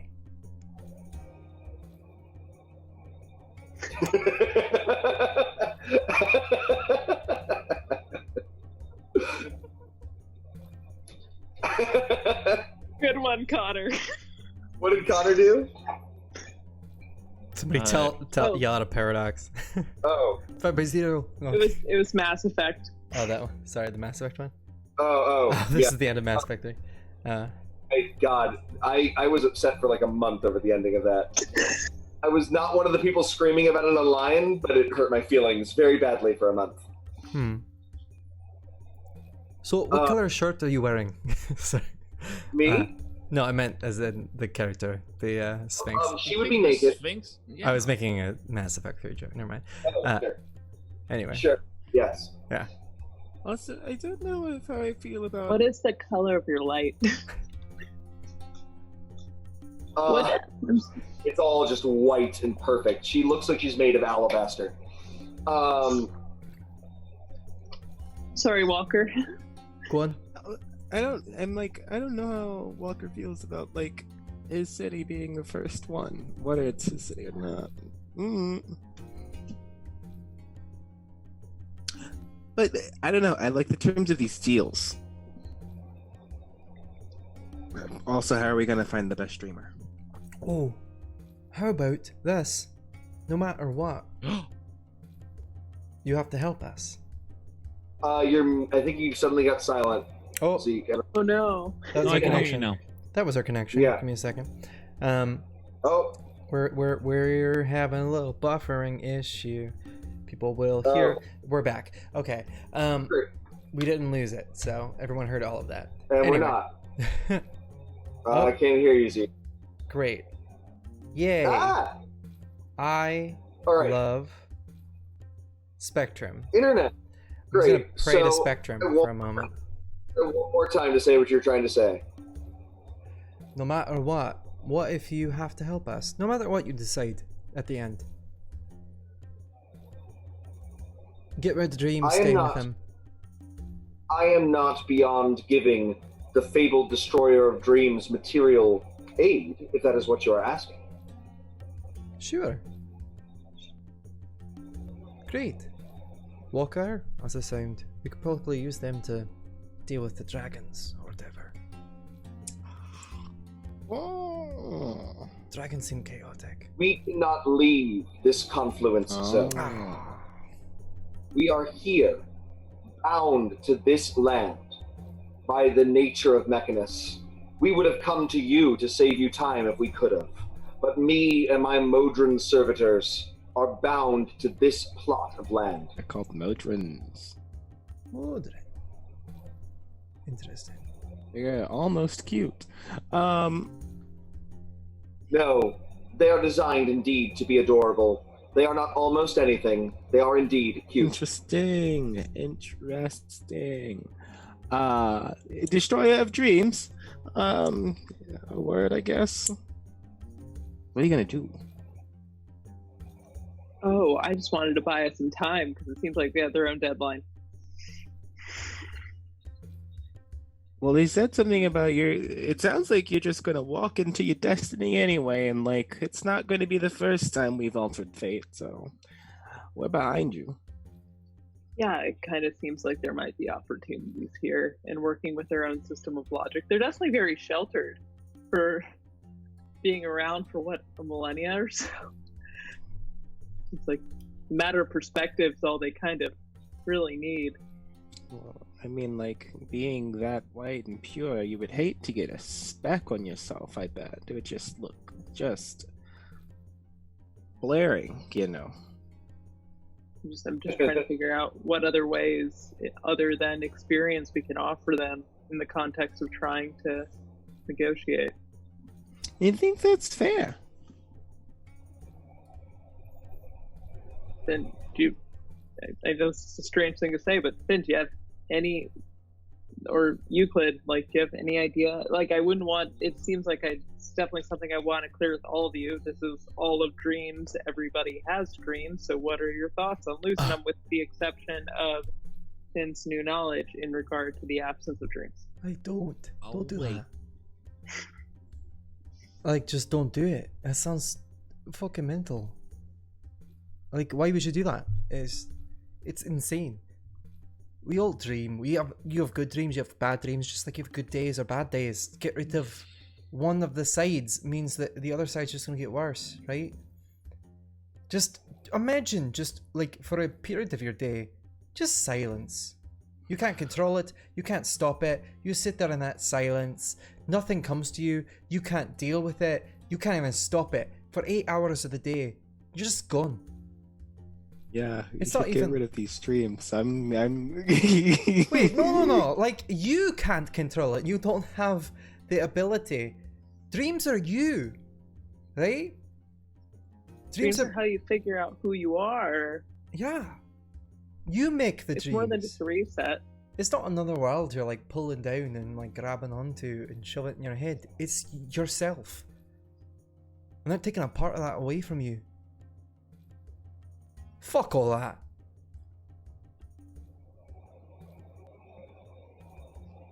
That's all I have to say. All right. Okay. So it's my turn. Look, here's the thing.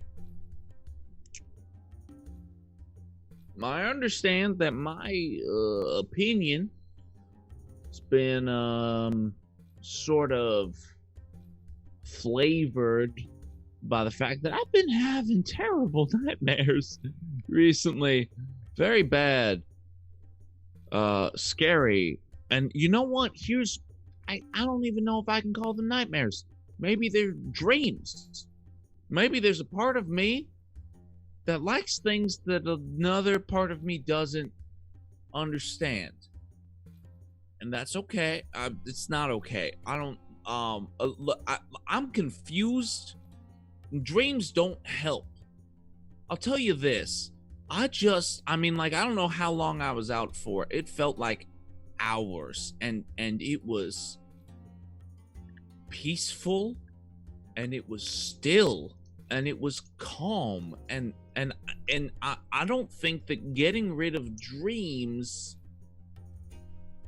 and maybe that will affect the real world eventually, but even if getting rid of dreams meant getting rid of imagination, and I don't think that's the same thing. I think that, like,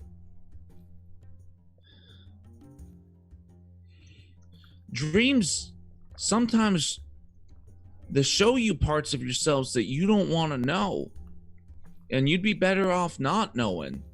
And if every single day you could go to bed knowing that there would be true, honest peace waiting for you, I'd go to bed early every night.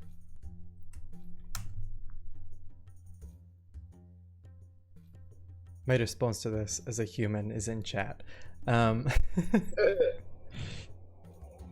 If anybody's read that. I have. Yeah. For sure.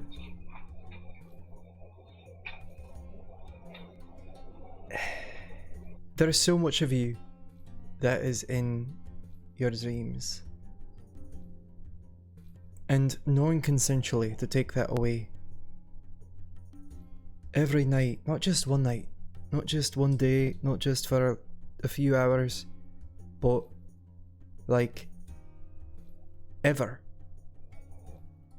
Your whole life.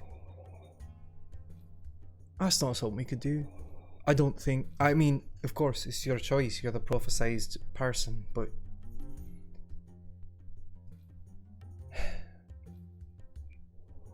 we don't know how people react without it. If that happens ever.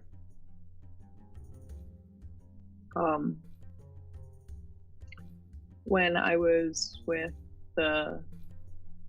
I fell down the first hole in the last week, I was given some frogs, and it seems as though maybe there's a chance that I want to test out the third option and the counter argument for this.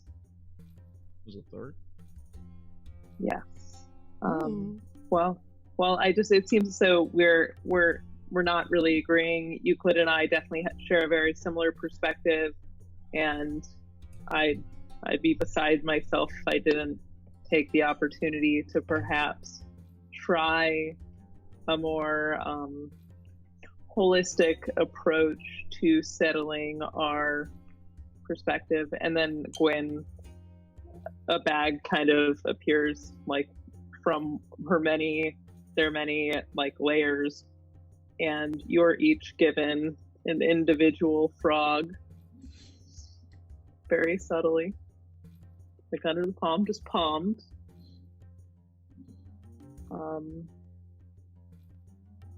So I was told that this might help us out with some difficult decisions, or maybe save my friends from disagreement. And I'm not quite sure how familiar you are with the passage of using frogs in this. But right before we, no, you may, but I feel like that would harm creatures outside of us if you were to chew on the frog. Maybe just a few licks it should be. So we're still in the confluence zone with Mechanus, right? The sphinx is not far away. She's not listening to you because she is proper. And you don't have to worry that she is overhearing you because she follows the rules. She knows it's a private conversation, right? But if these are hallucinogenic frogs that are going to show you a future, it might not be a good idea to do them in front of a creature that literally hates visions and dreams. Oh no, I'm informing them of frogs right now. Okay, got it. I just wanted to make sure, because of the nature, I've said that dreams can't happen here. What will happen is instead you'll just poison yourselves if you lick these and not get. I rolled really well on my own personal intelligence check, so Finn will not lick it immediately. I almost did. Let me make sure I didn't.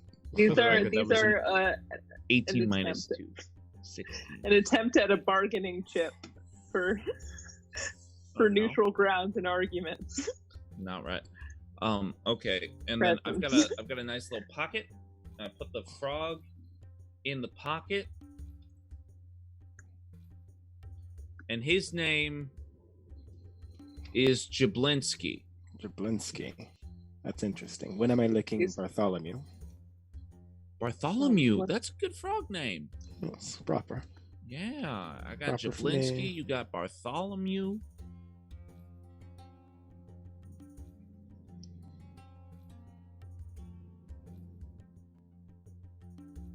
This reminds me of in my Planescape game I ran for over a year, and then one of the characters became this. The names of the 4 Slodpoles. So there were 4 baby slods. They were actually a hybrid of Slod and Modron because of reasons. But wait, yes, it was a weird thing. We'll talk about that. I don't want to tell the whole story right now. But the point is, there were 4 of them, and their names were Huey, Dewey, Louie, Karl Marx. Can I redact Jablinski to Karl Marx, please? It was spelled Q-A-R. No, Q-A-R-L. This frog is named Karl Marx with a K and an X at the end. He has a beard. Bearded frog. I love him.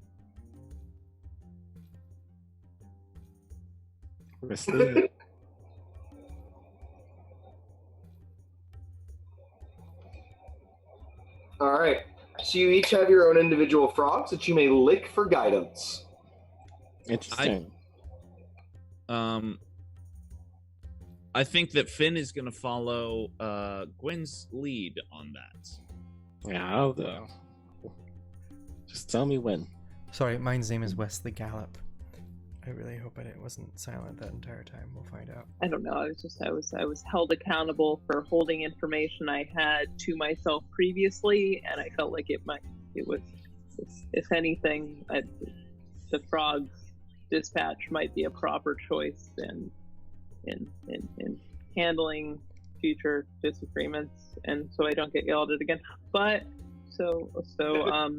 anyway, and then they kind of go over the Sphinx, and they're like, so we have 3 days, right? 3 days to bring somebody to you and figure ourselves out. We are quite patient. You do not need to bring them to us. You need to merely note them and think it to us. Okay. You will choose a representative for all of sentience. You must find somebody that is worthy of me paying attention to their dreams for 3 days. Sorry, frog names. Okay. So it seems like we're not on a tight deadline necessarily. Well, I mean, it's a 2-day journey back to the city, so that really only gives us 1 day. No. It's not. No. He's going to spend 3 nights reviewing dreams. They will experience the dreams. We have, I misunderstood that as well. Once we pick a candidate. Right, yes. However, you have been marked by the loathsome chaos spirits of dreams. I cannot but imagine that your dreams will be more intense and more chaotic until you confront them or until we rid them from this land forever. That is your deadline.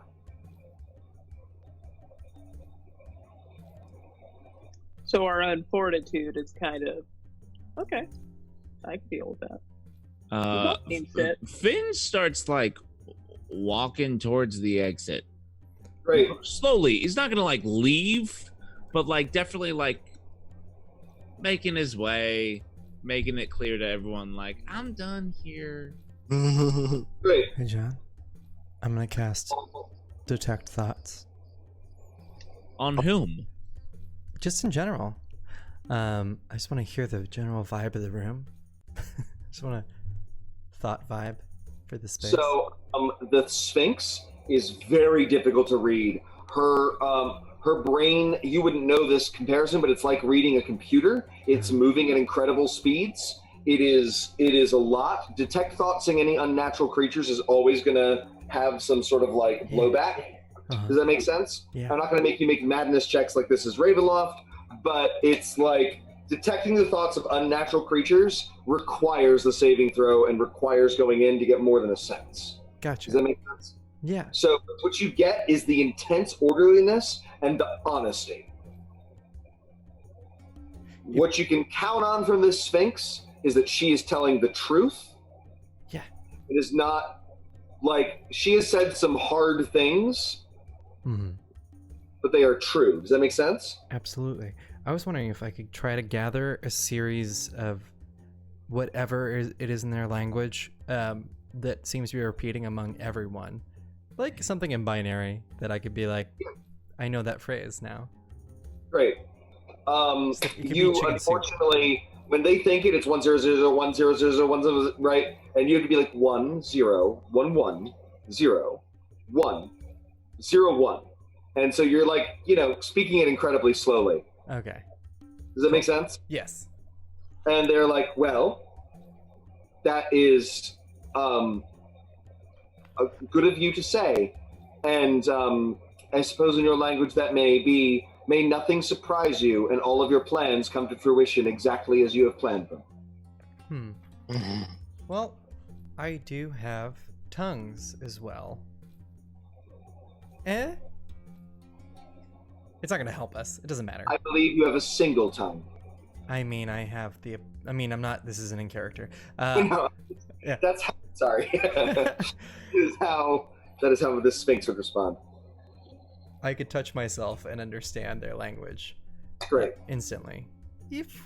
There is what passes for excitement around them, which is much more yes, we have planned a thing and it is happening. It's like satisfaction.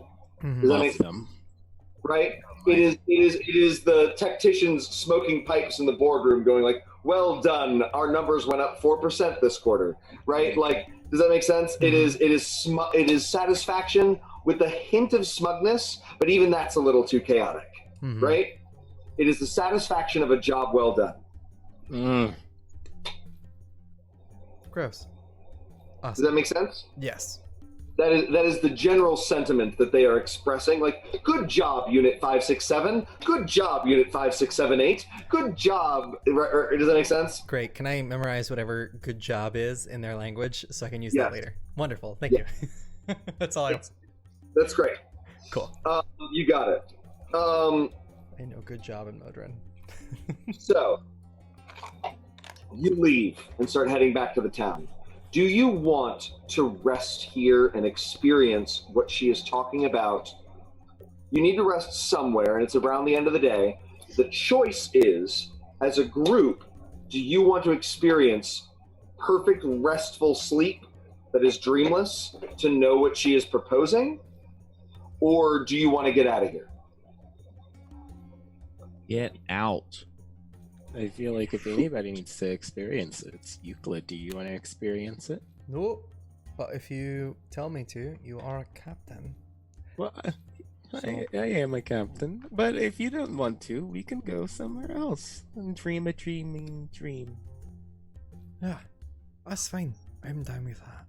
I prefer terrible nightmares to nothingness. Ooh, okay. Well, I might take a nap here, though. Do you want to go to the edge and have some of you sleep in the area of divine nirvana? By the way, the reason they keep using it was the original word for Mechanus. Perfect order. Yeah. Right? And then, just like the Beastlands, was the happy hunting grounds. Because sometimes the creators of Dungeons & Dragons were the best. But, right, but I still like Nirvana. That gives the idea of perfect peace, which is what mechanists sometimes can be. Mm-hmm.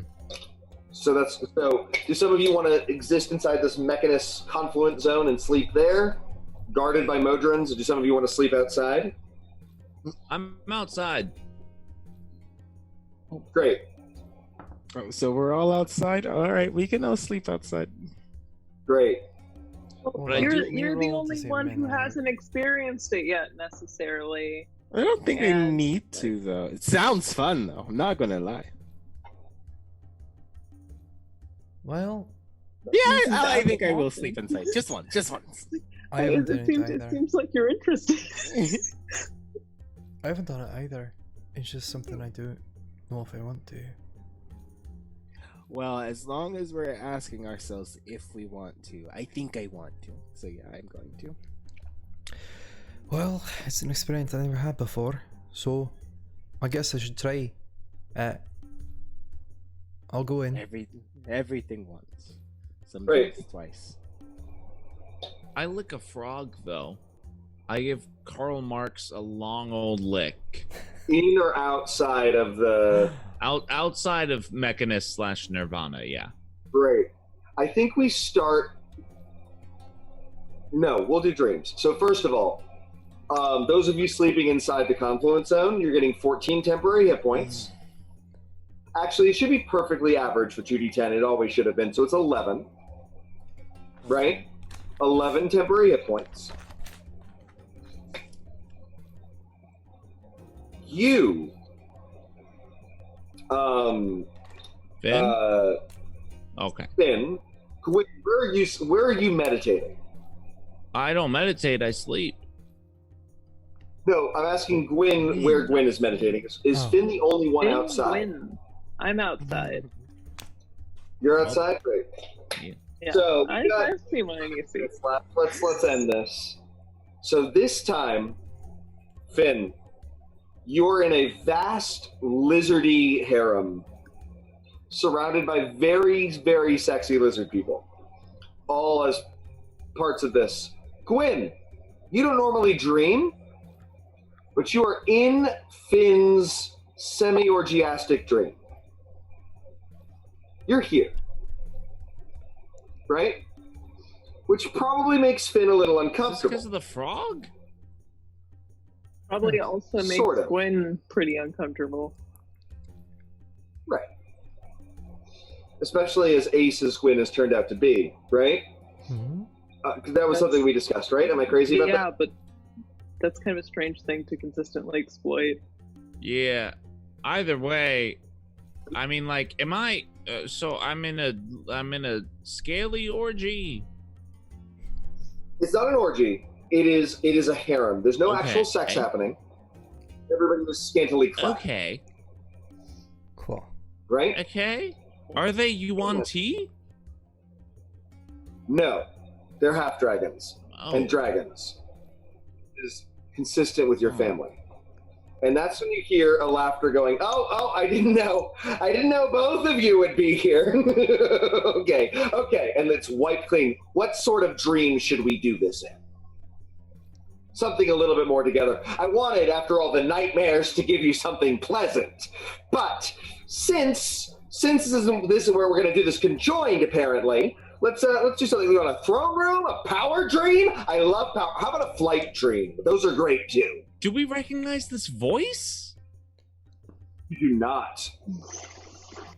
Good. You don't recognize me. This is part of the dream thing. I can sort of sense what you're thinking. But I know you. I've been feeding you all of these things, and now with the frogs, we are here. For the record, I See don't anybody. like voyeurs. Well, you can't help it when you're a dream spirit, right? You're just here, you're around, you're listening, you're dealing with all of the subconscious thoughts of the mortals. You know, it's a little mind-boggling, a little insanity-inducing, but I started out insane, so it's not like it's done anything to me. Okay.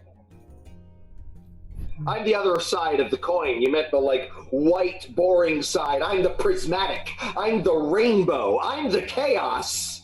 And I was trying to show you the different lengths, you know? What can happen when you're given a nightmare? What can happen when you're given a totally pleasurable dream? Didn't mean to make you uncomfortable, but it happens. Dreams will do that, especially if somebody can see it, which I have. It has made me uncomfortable. Your nightmares are very intense. I'm sorry. I'm talking a lot. Hi. I'm Haemon, the the Dream Weaver. I know who you are. You don't need to introduce yourself, but talk. Say something. Is it raining in my dream? It can be. Would you like for it to be? Yeah, because Carter literally has to pee. It's 1:15. We're gonna be. I wanted to introduce this character in these last 5 minutes. Sorry, I wanted to make an Inception reference. That's all. Oh, sorry. Because the guy he drinks too much on the plane, and then when he dreams, it's the lair with the train. I need to watch Inception. You've never seen it, dude? You're doing a dream cycle. I know. I do. I know about dreams. I don't need to watch a film from 2010 to know about the universal human experience of dreams. This is true. That's 2010. Yes. Was it really? Was it really? Decade old. Oh I'm God. Dying. I am ancient. So it seems the biggest issue you're having is curation. Well, here's the thing. I don't actually like to get in there and massage the brain matter and make it feel a certain way, right? Fair. Because what I want is the chaos. What I want is the subconscious exploding and just creating what it creates. But with you guys, I've been breaking my own rules. Like, what are you going to do? You're a chaos dream spirit. You're going to break your rules. So I have been, and then here we are. Like, putting you guys together like this, well, it's again kind of against the rules. But here we are. So you've been talking with your crazy Sphinx lady.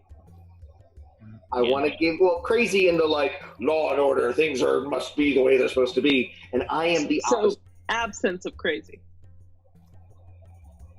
I would offer that absence of crazy is just another kind of crazy. You can go too far in the sober direction and end up in a whole different kind of drunk. Okay. Like drinking too much coffee, right? The deep opposite of drunk, where you just see everything too clearly. Who wants that? Not me. Not you. I bet you don't want any of the things that crazy Sphinx lady said to you, do you?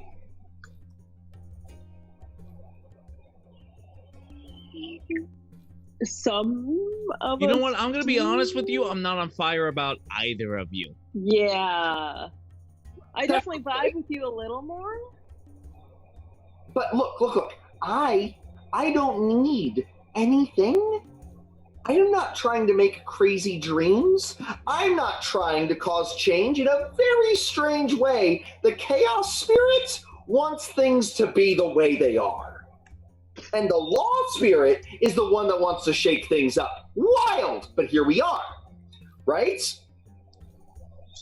So we just break everything. Oh, well, here's the thing. You're going to end up making this decision at some point in the next, no watches. I forget which world I'm in it sometimes. But in the next, I think, 11 days, I don't know your actual time scale, but whenever this election is happening, at some point, you're going to be making a decision about dreams. And look, all I really want is for you not to do what the Sphinx is doing. I just really don't want you to do that. Now you're going to have an option to go in my direction. More so. And really let wildness infest things. Yes, little one. I'm sorry. Are you a fan of Yuan Ti? Oh, God. Sometimes, snake dreams are a thing. Lots of people about snakes, and Yuan Ti are snake dream central. When there's actual living snake beings, people's snake dreams go crazy. So, yes. But you have nothing to do with you don't have a plan with them. Oh gosh, no. I mean, they were going to make dreams more intense, and I like that. and I've spoken with Persephone. They're like dream crazy, but it's not like I have a plan. I don't really have a plan with them. I have inducements, and they would like to make things a little bit more dreamy. I'm all on board, right? Plans are not my thing. Yeah, that makes sense. I pick up that vibe from you. But if you want to help that Hanbalani they're building that is going to like let them control dreams and make them wilder, yes, do that. If you like, I don't want to make you do anything because I don't want to make anybody do anything. I want people to do what they're going to do. But I would like if that were the thing you were going to do. Does that make sense? No. You've never made sense. I get the feeling. Think so, but yes. Okay, whatever. Sure. So, great. We've introduced ourselves. If you want to lick frogs and talk to me some more, you can. But also, I won't interfere next time, so lick that frog again. You can decide, let's talk to the Dream Spirit. He's fun. We like him. Or you can just have some prophetic dreams. That's what they do normally. Oh. Like the future without narration? I can't promise that there won't be narration because it's going to be coming from your mind. Okay. I don't want to say what you will and won't, but sure. You're super non-committal. You know what? I shouldn't have asked. It's been a pleasure meeting you. Can I wake up? I don't think so. You can wake up. Yeah. Great. Pinch me. Okay. And he pinches you, and you wake up. Middle of the night. You see a few feet away on the other side of the line, Walker and Euclid sleeping peacefully. I swear to God, I thought you were about to mention the demon. Oh God, no! Not 5 minutes after we're supposed to end. No. Cool. I go back to bed. I don't lick the frog again, but I just go back to bed. Great. Guin, you're halfway through the night. You're actually wakeful because of your 4 hours of only requiring 4 hours. So you've both woken up at the same time, right? Do you want to go back into meditation or just watch over the others and protect them as they sleep? I'll protect them as they sleep. We will be exploring the duology of the chaos dreams and the desire to end all dreams in coming weeks. We're ending a little bit later than intended, but I hope that's okay. Thank you guys so much, audience, for joining us. Yes, there will be an interaction with the Aboleth. I'm looking at the chat. There will be an interaction with the Aboleth and these spirits, of course. There is an Aboleth. You just revealed your hand, sir. Confirmed! Aboleth confirmed. I mean, you knew. Yeah, we did. Got your number, John. Yeah, I use foreshadowing. Sorry, I dipped into my own chaotic nature and I'm feeling it right now. So I'm like still talking as that thing. So we'll see you guys all next week. Hi guys, it's me, Carter, or Finnegan, or Editor, whatever you want to call me. First off, I want to thank you on behalf of the whole DDnD team. It means a lot to us that you're watching our content on YouTube. It's super cool. So please be sure to like and subscribe and ring the bell and all the other YouTube stuff that you're supposed to do.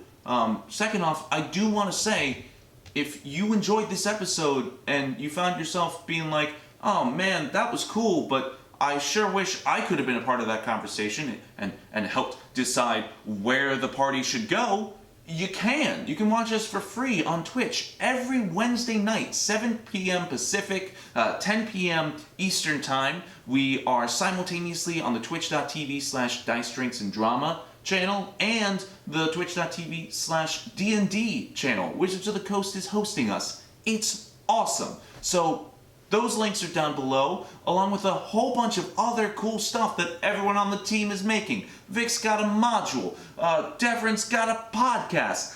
I may have something eventually, and I'll put it down here, along with our Patreon. It's super cool. There's a couple tiers, lots of exclusive content, and yeah.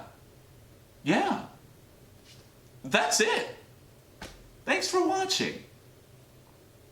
Bye-bye.